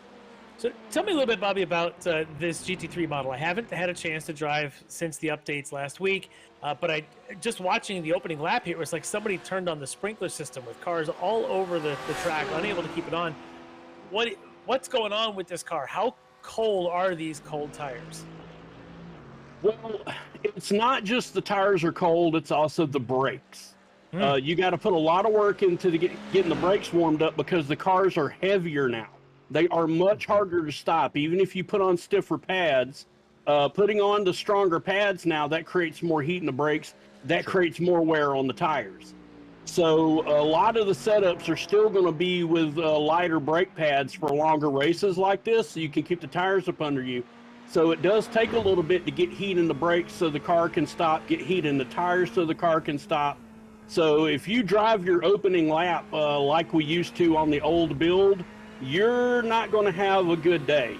And you could probably see earlier when I was behind Travis and Evan, you know, there's a little spot where I started kind of catching up to Travis a little bit. I was taking it easy, but my car's setup was built to be faster on the longer run. And I was just picking up more and more and more pace. And that's one thing you can do in these cars now. If you can build a setup that is for more pace deeper in the run. As we got a quick look here of Andrew Packer, and it looks like he's got some damage on his right front. Yeah, you know, I'm wondering, and he's got a lot of issues there, and I'm wondering if he and Tom Jenkins had gotten together coming out of Bill Mitchell going in the 14, and that car is crab walking across the pavement right now. And there's Alex Brown. The Shark is in the water, ready to take over that second spot in class. As it looks like Andrew's going to spin to the inside, and I don't know that he's going to be, and there he goes. Yeah, he's there called he the goes. tow truck, and back to the pits he goes. Unfortunate, because he was really having a strong race. For a moment there, it looked like maybe he was even going to be catching to Jose Cabrera, but Jose dodging a bullet, able to hold now a 20-second lead over Alex Brown. But Bobby, you know, once the pace got going early, you were running very strong. How different are the setups now this week versus even just a week ago in these cars? And is it an advantage to have gotten a whole lot of practice this week to get used to it? Well, that's hard to answer because the first couple of days of practice that we had was before iRacing fixed the track surface here at Road America. Yes. So our first 2 nights of practice were basically just thrown out. Yeah, it was very bumpy, Larry, at Road America. There were a lot of people that were saying that it was perhaps worse than Sebring. Yeah, but it gave it so much personality, Yes. except for the manhole cover that they installed in the kink that would launch the Porsches. It had so much personality. It was, I love a bumpy track. I love Sebring. I love the original version of Daytona that was on here, where as you go through the NASCAR corners, you're just dipping and bumping everywhere. So, you know, rough tracks are fun tracks. Hey, I think we've got a replay here of Andrew Packer and his incident. We can get that one up here. Take a look at how his contact came together with Mr. Jenkins. As we see Packer coming up on the TCR car, Jenkins as they go into turn 14. And Jenkins comes back across the track, dropped the wheel, and right into the side of the BMW. And that was pretty much all she wrote for, That's unfortunate.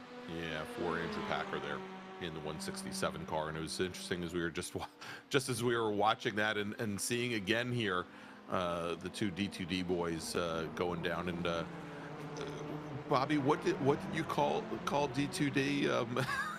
Door to door? Door to door. Dent to dent. We're seeing it tonight, yeah. And but great clean racing from these two tonight. Yeah. Oh yeah, man. They're such great racers, and Eric is such a strong advocate of the TCRs. He's constantly getting drivers together for practice sessions. He's constantly giving away his secrets. He doesn't care. He wants everyone to come out and enjoy that class and be as fast as possible. So we've got the new season coming up here in a couple of weeks. We gonna see you in it, and what do we think you're gonna be driving? Well, in the next season of World Challenge, I'm going to stay in my Ferrari. I absolutely love it. I am going to stay AM. And Evan Pickle, just before the race started, was saying, hey, can't we make Bobby pro? And exactly what happened tonight is why I'm not pro. There's so much more into being a pro driver here in this series than just, getting a couple races here or there where you have good, decent pace and you can qualify well. There's so much that goes into managing your race, and I'm still making too many mistakes. They practice that pit exit stuff. You just got to work on that, and you'll be pro level right there. Yeah, man. If I can just not spin the car out on pro exit, waving at Barney, I'll be right there. Evan Pickle Rick won't have nothing for me. Nothing for you. All right, real quick, because we've got about 15 minutes remaining here from Road America. Speaking of which, Evan Pickle is currently your leader. Travis Schwenke, 13, almost 14 seconds back in second. Mike Dam, his Orion Racing teammate, has managed to work his way now up into third place. He got around Nick Resputo. That's going to slow him down a little bit, though. Jennifer McDonald, and just as I say that, coming through turn 8, the 93 car goes around, but he still has, I think, about a 10 set. Well, here comes Resputo now. Well, Mike's been pushing hard a lot in practice. Yeah. He had 96 incidents in the last session. So the last practice session. So he's definitely pushing hard, and we're seeing that tonight as well. Wow, he almost put in a full century. That's impressive. Yes.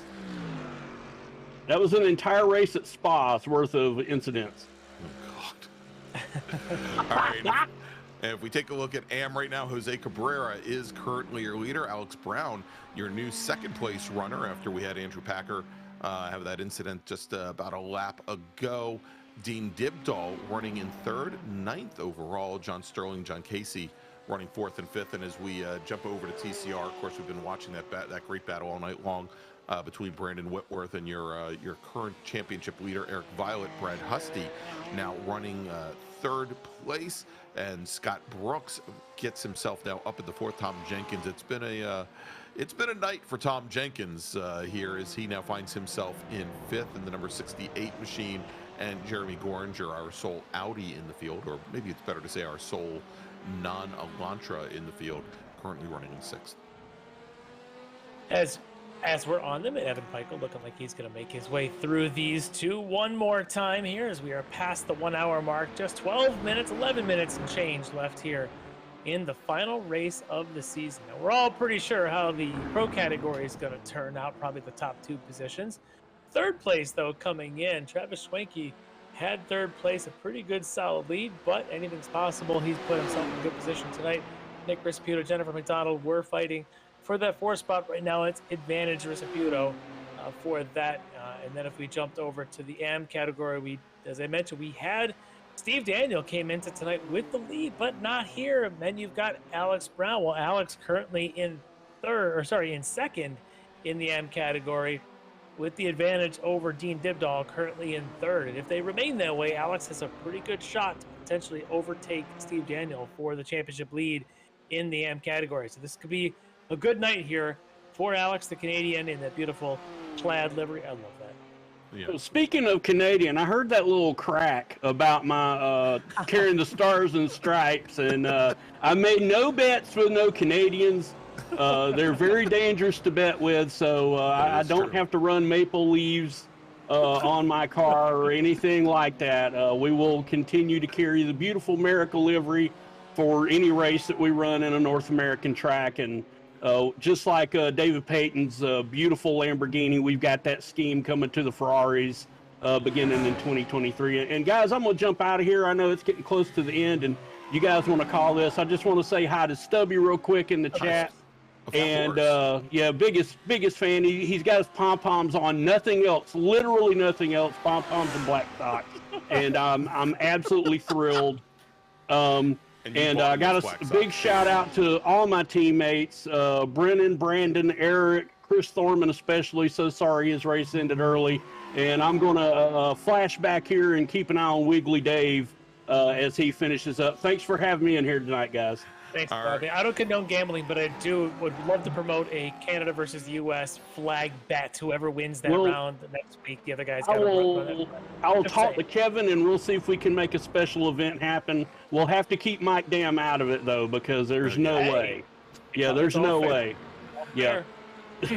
All right, thanks, Bobby. Thanks, guys. All right, there you go, Bobby Childs from D2D E-Racing, driver the number 88 Ferrari. Unfortunately, his race ending a little bit early tonight, but want to thank him for jumping in. More importantly, Larry, jumping in and not singing a song. So here as we jump back over to our TCR battle once again, and it is Brandon Whitworth currently leading his teammate. And let's see if things switch up here as they come into turn one. Whitworth a little defensive coming down the Road America straight, moves back over driver's left to set up for turn one. And Violet now with a good run through turn one, and decides not to move to the inside. Of course, coming through side by side into turn three would kill both their speed. But Whitworth this season started out strong. A couple of podiums at Road Atlanta and Fuji. A little rough race there at Canadian Tire Motorsport Park, but then hasn't been around the last three rounds. No. So we haven't even seen him. That's what makes this so magical of these two. It's like two good old friends getting reunited here right before our eyes, and they're just picking up right where they left off. So this will be a lot of fun. It does look like the advantage to Violet on the overall points championship. Yeah. He's with anything in the top three probably cements a championship, but Brandon would love to spoil that a little bit and take away the last round win. You know, and as we're running down here, Larry, and we've only got about 7.5 minutes, maybe a little less than 7.5 minutes left to go. It's just noticing that Brad Husty, who's now in that view, he's starting to make up a little bit of ground here on our 2D drivers. I mean, if you're going to run the entire race door to door, side by side, yeah, you might be giving an opportunity to Husty, who I think has made up around 5 seconds here in the last couple of minutes, but in the last little while here, and he can certainly see our two leaders off in the distance, probably for the first time this evening.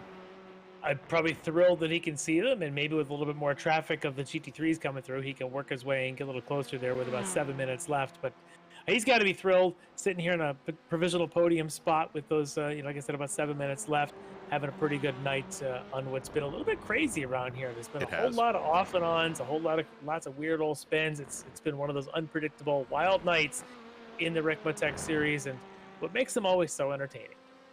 All right, looks like Scott Brooks now made another run down the pit lane. This is somewhat interesting. Maybe to wave hi to his Canadian brethren there, Andrew Packer. But Scott Brooks looks like he might have needed some extra fuel to get his TCR car back to the end of that race. It's possible that perhaps he didn't fill enough. We've seen that in recent times. These cars tend to burn a lot of fuel over the course of this race, and maybe the opening lap didn't help a little bit, having an extra lap of behind that safety car. As we get a good shot there of the 18 of Jose Cabrera, currently leading the AM category, having a pretty good night there. Currently about 30 seconds ahead of Alex Brown, his nearest rival in AM category. Racing for Mental Health driver put in the smackdown now. I'd like to say he was the best of the rest after Bobby Childs retired, of course, getting elevated up to the lead in AM, running 6th overall. And for the moment, he has, I believe, almost a half a minute advantage right now over Alex Brown in that number 43 BMW. As Scott Brooks moves aside to let Mr. Cabrera on through. With just about 5 minutes left. So 5 minutes, about 3-ish laps, depending on where Evan Peichel is. Hey, look, there's Evan Peichel passing the leaders in TCR. Again, round the outside as he goes around the carousel. one more time. He's even going to split the teammates there for just a brief moment and take that inside apex and on down towards the infamous King. Yeah, it was a good move to do that, Larry, because he was getting right to that section of the carousel where things get very loose on the outside there as he brought the car down to the apex and right underneath our TCR leader, Whitworth. It's just so smooth, just absolutely inch perfect everywhere is Evan Peichel. Remember, even with that spin, the lucky spin, Danny Sullivan style, without much contact with walls, did have a little bit of contact there with, was it Jordan Segrini, I believe? No, it wasn't Segrini. Right. It was Nathan Thomas. Nathan Thomas. Yeah, the number 10 Lamborghini. Yeah, so he kind of, for Evan, lucked out there a little bit that he didn't actually make contact with the wall and didn't, I guess, take on any damage. And almost immediately within a handful of laps, right back up to the lead. He has just been class of the field this whole season. 6 wins, 6 tries, trying to make it 7 out of 7 is just so impressive. I don't think anyone's ever done that. We even talked last time out that if it was done, it may have been done once in the early years, but the level of talent we've got in this league with the likes of Dam, Hartley, Schwenke, those Orion guys, as well as quite a few others running up and down here, it is tough to win week in and week out. Evan is, I don't say it make it look easy, but he hasn't made it look difficult. No, not at all. And there's Mike Dam on his own recovery drive tonight, and on his second recovery drive. Yeah, ahead of Reciputo after his later spin, still holding the 3rd spot. Looks like Schwenke in 2nd spot's kind of out of reach for him, but for Mike, it'll be another podium. The first time this season he'll have a finishing spot that doesn't start with a 2, but it does look like he'll probably come home 2nd overall in the championship with 5 second places coming into tonight. And Schwenke, currently 2nd place in the race, mixing it up with the TCR teammates. And look at this, as Whitworth's going to use a little bit of that draft, trying to get around Violet, not able to there, but as Violet had just retaken the lead, and Whitworth trying to use the back of Travis Schwenke to pull him back around the 89 machine, back around the 89 machine, not able to do it. But take a look in the mirrors of Whitworth, and you have, there he is, Brett Husty. He was 4 seconds a couple laps ago. He's 1.6 seconds now. I'm sure Violet and Whitworth realize what's happening.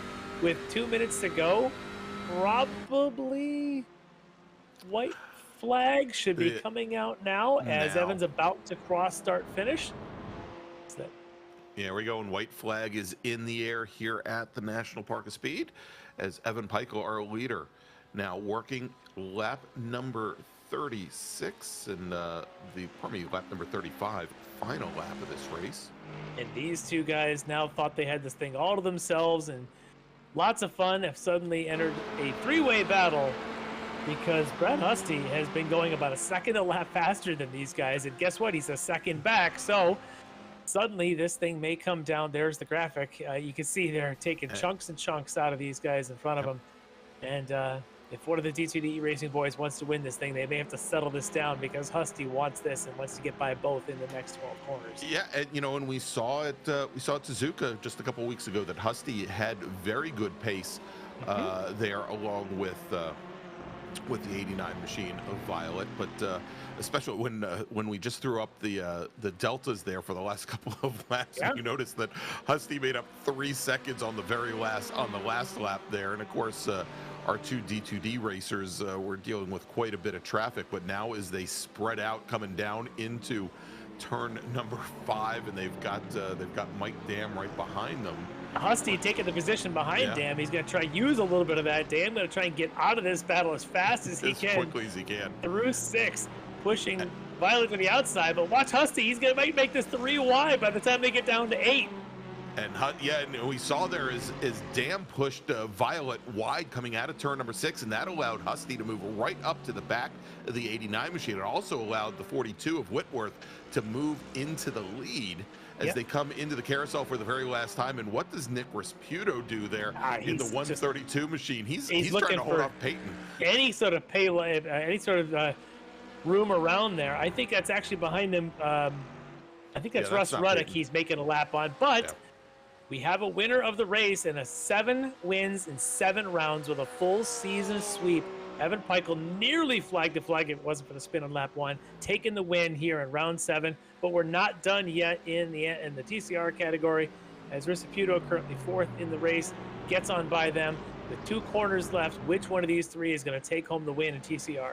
And here we go as they come through, and Husty's flashing the lights at Violet, like that's really going to go and throw him off his game as they come up out of Bill Mitchell for the very last time in the turn 14 and onto the Road America straight. And Violet runs a little wide, might have lost a little pace up the hill, but Husty, I don't think he's going to be close enough as they all move drivers right, staying in the draft to come up to the line and taking the win in TCR. It's going to be Brandon Whitworth. Eric Violet is going to finish in second. Brad Husty finishes 17 hundredths of a second back from Violet in third. And now coming out of 14, look at this. Ran just a quiet race, a smooth race, a consistent race. Jose Cabrera driving the Ferrari there. The number 13 machine, probably 18 machine, takes the win. Yeah, that'll go in the that'll go in the archives.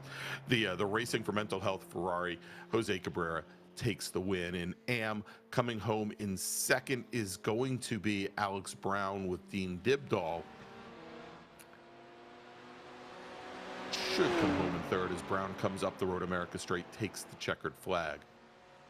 And then we'll see what the points shake out with Mr. Brown and Mr. Dibdahl both making a run here to try to win a championship, with Steve Daniel not able to make it to the 7th and final round. We'll see what the points makers have to say about that, but it was an interesting night in the AM category. Great win for Cabrera. Remember, he started this race 13th on the grid. And I know there's a lot of attrition with folks flying off, but he has put in some serious pace. One of the fastest movers in the field, only to be outdone by Dean Dibdahl, who started last of the GT3 cars, coming home 9th in the GT3 field, overall 3rd in AM category. Good race for him, but Cabrera, hats off to him, getting that win here in GT3 AM. All right, so Larry, let's do this. Let's take a quick break. We'll thank some of our sponsors. When we come back, we'll interview some of our podium finishers. But before we do, if you liked what you've seen tonight, please go ahead and give us a big thumbs up. And if you haven't subscribed to Apex Racing TV, go ahead and do that and click on that notification bell so we can notify you each and every time that we go live with some great virtual racing around the world. So we'll be back. You were watching the season finale of the Extreme Motorsports Ricmotech World Challenge presented by Performa Texas Elite Graphics.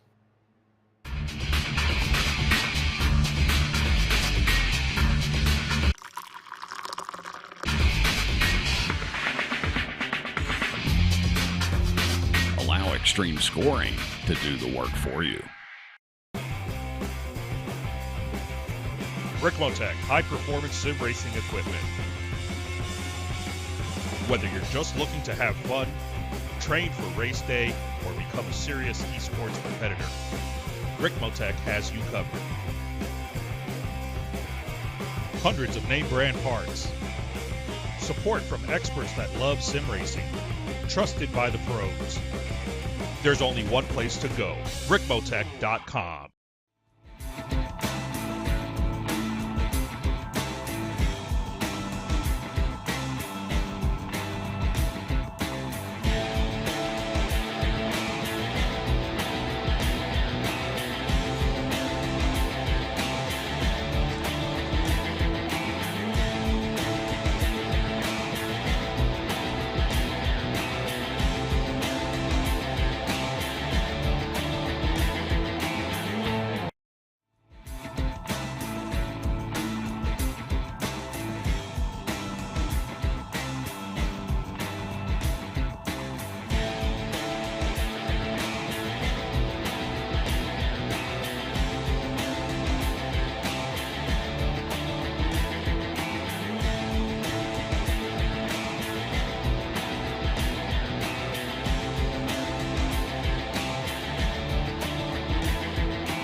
And we're back here at the National Park of Speed, Road America, where we've just seen the season 7 finale, or pardon me, it's the season 5 finale. Gosh, I put another one in the archives. The season 5 finale of the Extreme Motorsports Ricmotech World Challenge presented by Ricmotech Elite Graphics. I'm Greg Ginsberg, who keeps screwing things up, along with Larry Lefty McLeod, who never does. And again, congratulations to our winners tonight. Evan Peichel taking the win in GT3 Pro, Jose Cabrera in GT3 AM, and Brandon Whitworth from D2D E-Racing in TCR. And Larry, let's do this. Let's bring in and speak to Evan Peichel. Took the win tonight in GT3 Pro, took the overall win, and we're going back through the record books and trying to find. We think he's the only driver to run the table here in the World Challenge. From Alpine Stars Geodesic Racing, it's Evan Peichel. Evan Peichel here, with becoming an absolute routine. You're like the third broadcaster in our team that every single week, here you are. This makes it 7 wins in 7 rounds, a full season sweep. And as Greg just said, we don't know that that's ever been done. Congratulations on that, and congratulations on the championship. But I got to ask, how was that lap 1 and that bit of a spin and contact at the King for you? Well, if I have to be honest, after the race yesterday, my dad and grandma said that I wasn't really on the broadcast too much. So I thought if I just forced a spin, I would get on the broadcast more and they would be happy. I'm sure they were thrilled to see you nearly making wall contact in the most treacherous spot on the track. But I had to make you a little bit nervous there having the race, because Mike had gotten a great start on you. He had gotten out in front of you, went side by side through 1 to 3. Finally able to lead out there in front of you, which probably isn't the worst thing in the world. He's a pretty good battery mate to be up there with. But to then lose it in that spin, you got to start thinking, oh, wait, maybe this isn't going to be my night. Yeah, I definitely got really lucky with the spin. Obviously, I did not do it on purpose, just to clarify. I guess I got really lucky with saving it and then with not hitting a wall. So, we 6 wins and 6 rounds coming in, but this week was the big changes in iRacing with the new public race season starting and all the updates made. I'm sure you've talked in the past about how your team helps you a lot preparing cars, and you've worked so hard to make setups. How different was that this week, knowing you had to kind of relearn the car or learn those changes too? Well, this week it was pretty much the same. I mean, I ran a few more week 13 races to just mess around in GT3s and learn them more. But other than that, I mean, everybody helped a lot, and yeah, there was a little bit more practice, I guess, that I put into it. Yeah, because once you got the lead tonight, and you were very patient there behind Travis to take that lead, you just did your usual thing, kind of walked on the field, and we were wondering if you're going to make it the hour and 15 minutes without stopping, as the rest of the field was probably 3 laps less than you.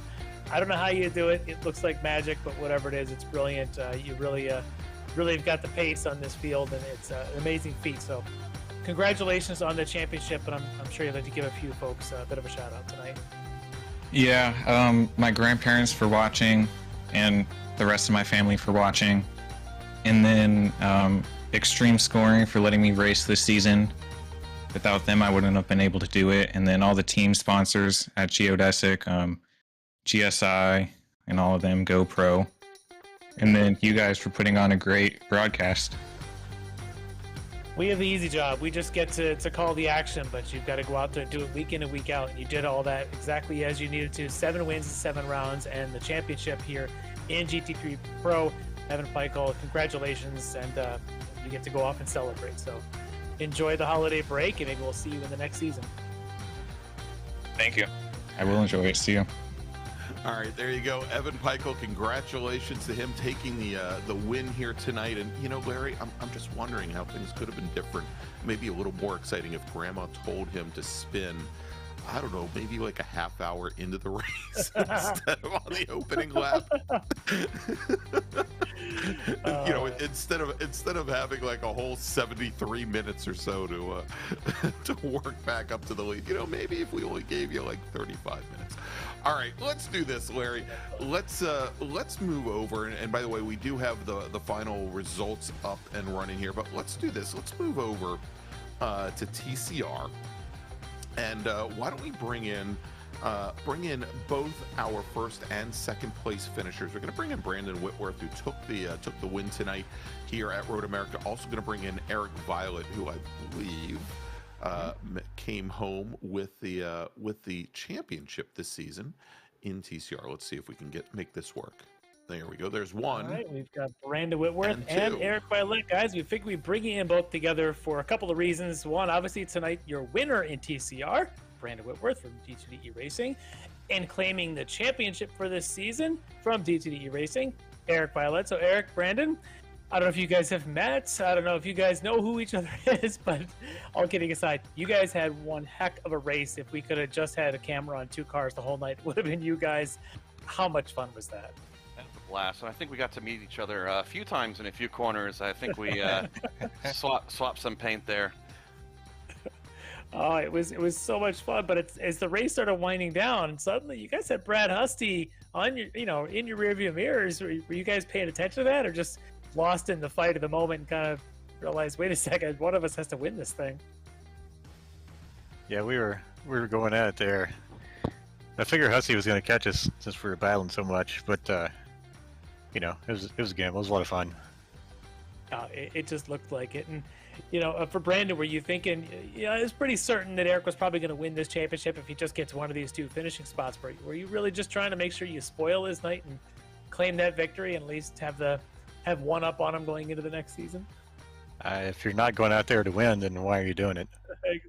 Exactly, and you did exactly that tonight. And who knows, if the race is one more lap, maybe Eric wins it, or maybe even Brad wins it. I don't know, because it was a lot of fun, a lot of tension there in the last couple of laps. It was pretty much 30-some laps of tension. It was a lot of fun to watch. You guys put on a heck of a show, and I hear you guys probably gonna be in TCRs again next season. Probably, we might get some more, so we'll see. Some of the teammates have been talking about it. We'll see what happens there, but I'm trying to promote it. I need to get into more open races and get more people in here. Yeah, I hope so. I think what you guys put on tonight is a demonstration of how much fun these cars can be. We've seen it in the past, and we get to see it again tonight. There's some pretty good talent here, and I can't wait to see if you guys can drag a few more out here and expand the fun. Let everybody else and you might want to check in with Bobby Childs. I heard it's really hard to spin a TCR car out on the pit lane. Yeah, we're talking about, you have to see exactly what happened. Apparently hit the wrong button going into the pits and ruined his night. I think he was running third when he passed us. Yeah. He was. Actually, I think he was running third overall. Yep. So, we won't hold that against all of D2D. We'll let you guys at least enjoy the moment getting a class win in the course class championship here tonight. But anybody else, I'm sure you want to thank the overall D2D. Anybody else you want to give thanks to? I'll give Brandon a chance here for getting the victory if you want to give any special thanks. Thank you guys for doing such a good broadcast, and Ricmotech and Elite Texas Graphics for sponsoring the league, my family. And I got to thank Eric, because Eric's the guy that built the setup for us. So. Awesome job. And Eric, anybody you want to give a thanks to? I'm sure Brandon and a few others. Well, I don't think I'm going to thank him at all for this race, but he already covered our sponsors, so I'll just go the personal route. My wife Laura for letting me do this. Same with my kids, Emmy, Bob, Jackie, Igor, and of course my parents. So thank you guys for putting the broadcast on. It's always a blast to watch it. I can't wait to turn around and watch this as soon as I get out of here. Well, congratulations, guys, on Brandon for the class win tonight and Eric for the championship at TCR. Awesome job for you guys tonight. Enjoy the holiday break and the celebrations. All right, you two guys. Thank you very much. Thanks, guys. All right, there you go. Eric Violet and Brandon Whitworth from D2D Racing. Congratulations to Eric on his Season 5 TCR Championship win. All right, Larry, so I think now we've got some of our GT3 AM drivers sitting here. Let's do this. Let's bring in Alex Brown, driver of the BMW, the number 43 BMW, and then we'll talk to tonight's winner in AM, Jose Cabrera.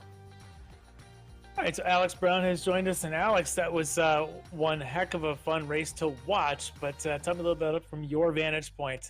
What kind of tension? What was that like behind the wheel tonight? Well, I mean, seeing as I put a tire off in the very first corner of the race, I kind of went, well, let's get a little bit better start than that. From there, I was just kind of like, okay, let's be smart. For the record, one incident the whole race. Wow. It was that one corner. So yeah, I don't know. Gosh, I don't know what it was like for you guys, but the start of the race was crazy. It was like, oh, let's dodge this wreck and dodge that wreck, and maybe it was, you know, a blessing being that far back.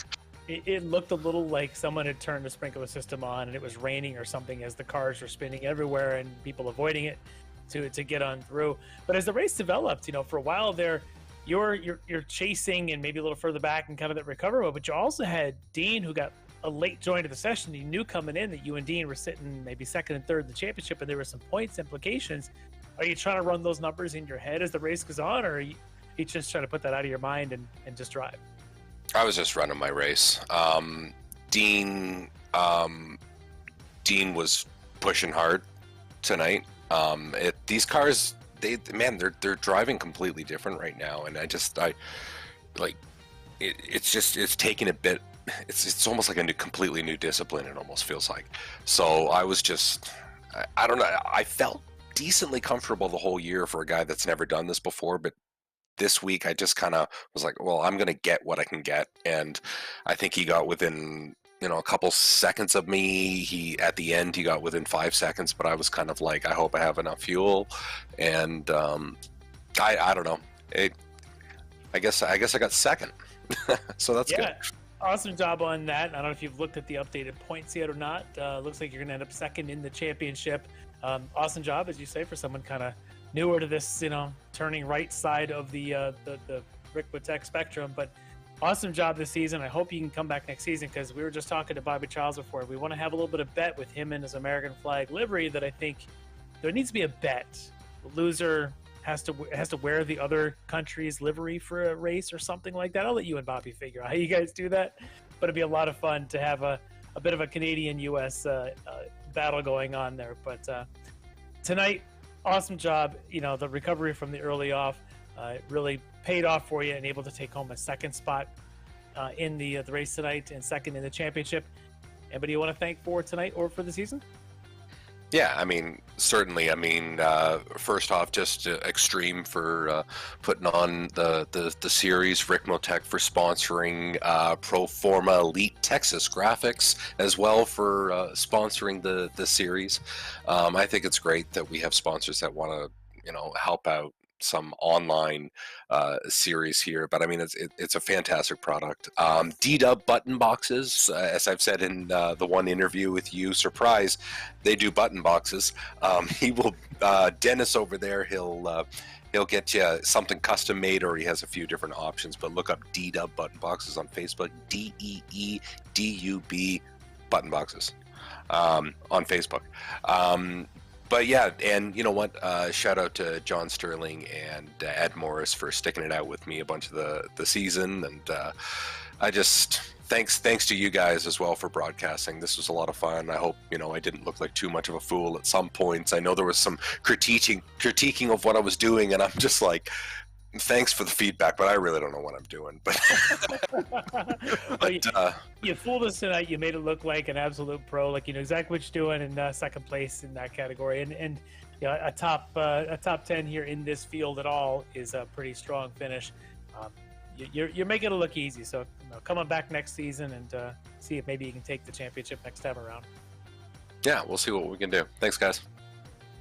All right, there you go. That was Alex Brown taking home second place tonight. And here, let's spill the beans. Finishing second in the championship here in GT3 AM. So let's do this, Larry. Let's wrap things up for interviews by talking to Jose Cabrera, your winner tonight in GT3 AM.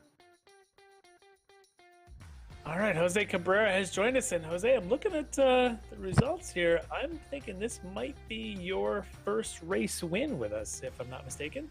It is my first win for XMS. It's incredible. Congratulations on that. Awesome job. But tonight you were just the steady horse out there, just, you know, no Ferrari jokes there intended, but awesome job just being steady, being stable, being fast, and in the end clearing the field by, gosh, I was going to say it was almost 30 seconds back to where your second place finisher was. What made the difference this week and tonight here at this tough track? The interesting thing has been that now with the new tire model the last 2 days or so, the car has felt so unstable.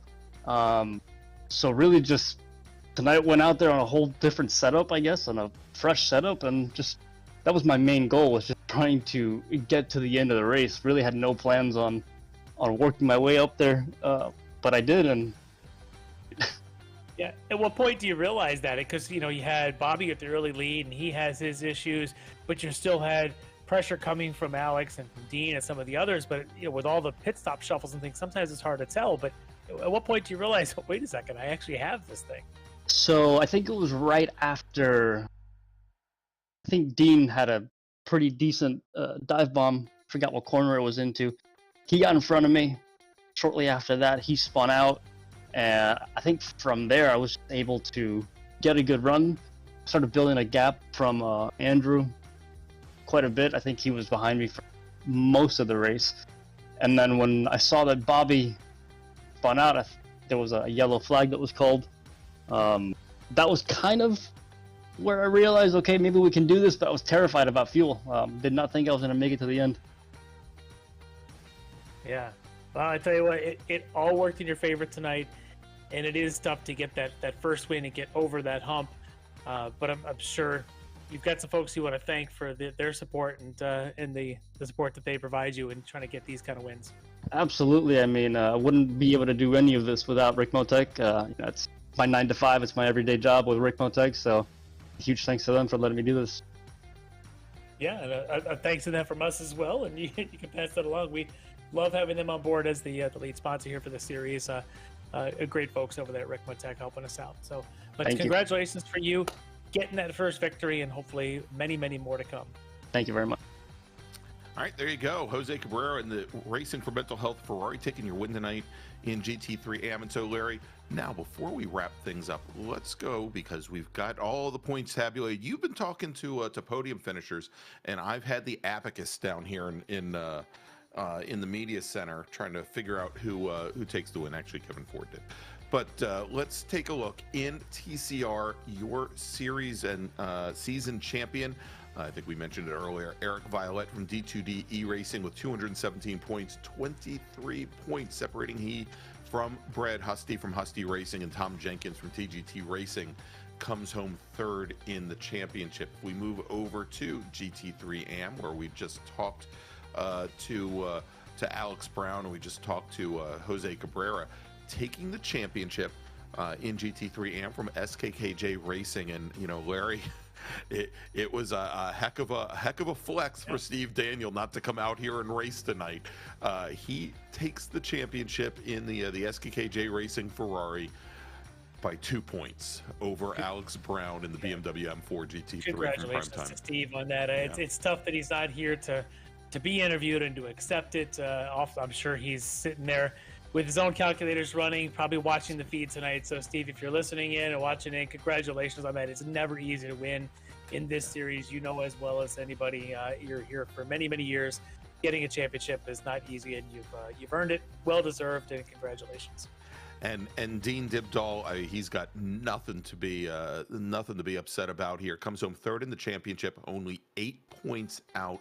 You have to think, Larry, Indianapolis and Suzuka last week, how things could have been a little bit different for Dean, but a great showing for him in GT3 AM, and just eke things out over Team Collusion's John Sterling, only two points separating those two drivers. And so if we take a look over at GT3 Pro, I think we got all the mystery out of the way right at the start. Evan Peichel, 7 races, 7 wins, 223 points, 25 points separating him from Mike Dam from Orion Racing.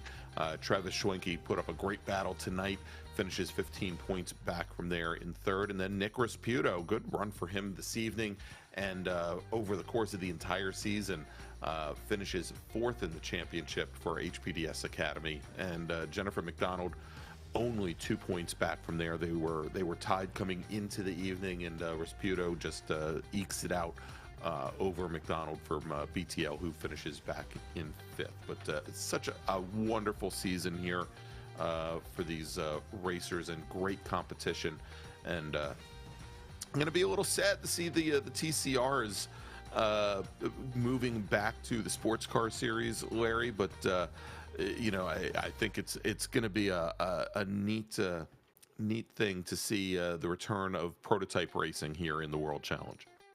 Yeah, it'll be great to see, but I'm also glad to see that there's still going to be a home for the TCRs, because as we saw tonight, as these guys put on such a show there with Brandon and Eric and Brad and all these guys, I'm so happy that there's still going to be TCRs to run. I hope more people sign up for that because they just look like an absolute blast.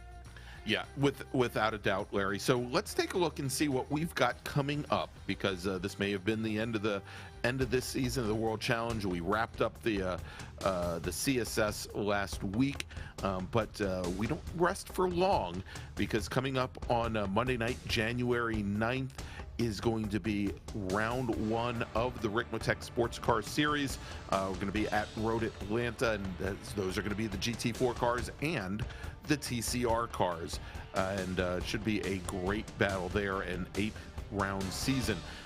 Then the week after that, January 15th, the World Challenge. They don't rest for long, but as we almost always do, going to open up the season at Daytona for a 75-minute run to the checkered flag. As we mentioned, the GT3 cars, as well as the brand new to iRacing LMDH BMW M8 prototype machine. So should be great to see those. And then the newly renamed Club Sport Series going to be back on the air Monday night, May 1st, going to be on May Day, there with not only the MX-5 Cup cars, but also the brand new to the platform Toyota GR86s. If you want to join any one of these 3 series, if you head over to xmsracing.com/road, there should be a link to a form that you can fill out and get signed up. We're always looking for new racers here in the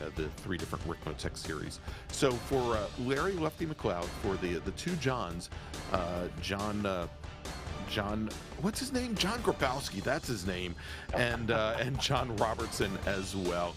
I'm Greg Ginsberg. Thank you so much, and we'll see you here in just a few weeks here on the different Ricmotech series. Have a great holiday season, everybody, and we'll see you in January. Ricmotech, high-performance sim racing equipment. There's only one place to go, ricmotech.com.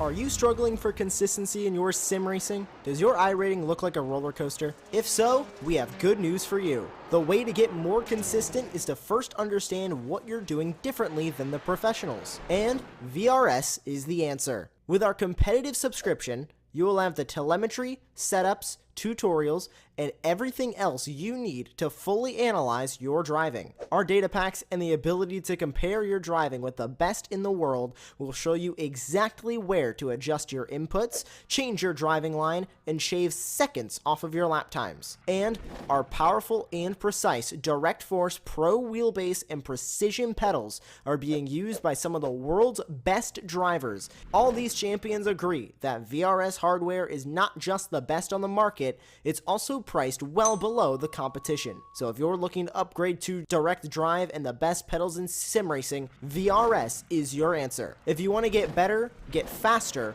and make it happen sooner rather than later, you owe it to yourself to find out why so many people are switching to VRS. You'll be so glad that you did. Visit www.virtualracingschool.com and learn why the best use VRS.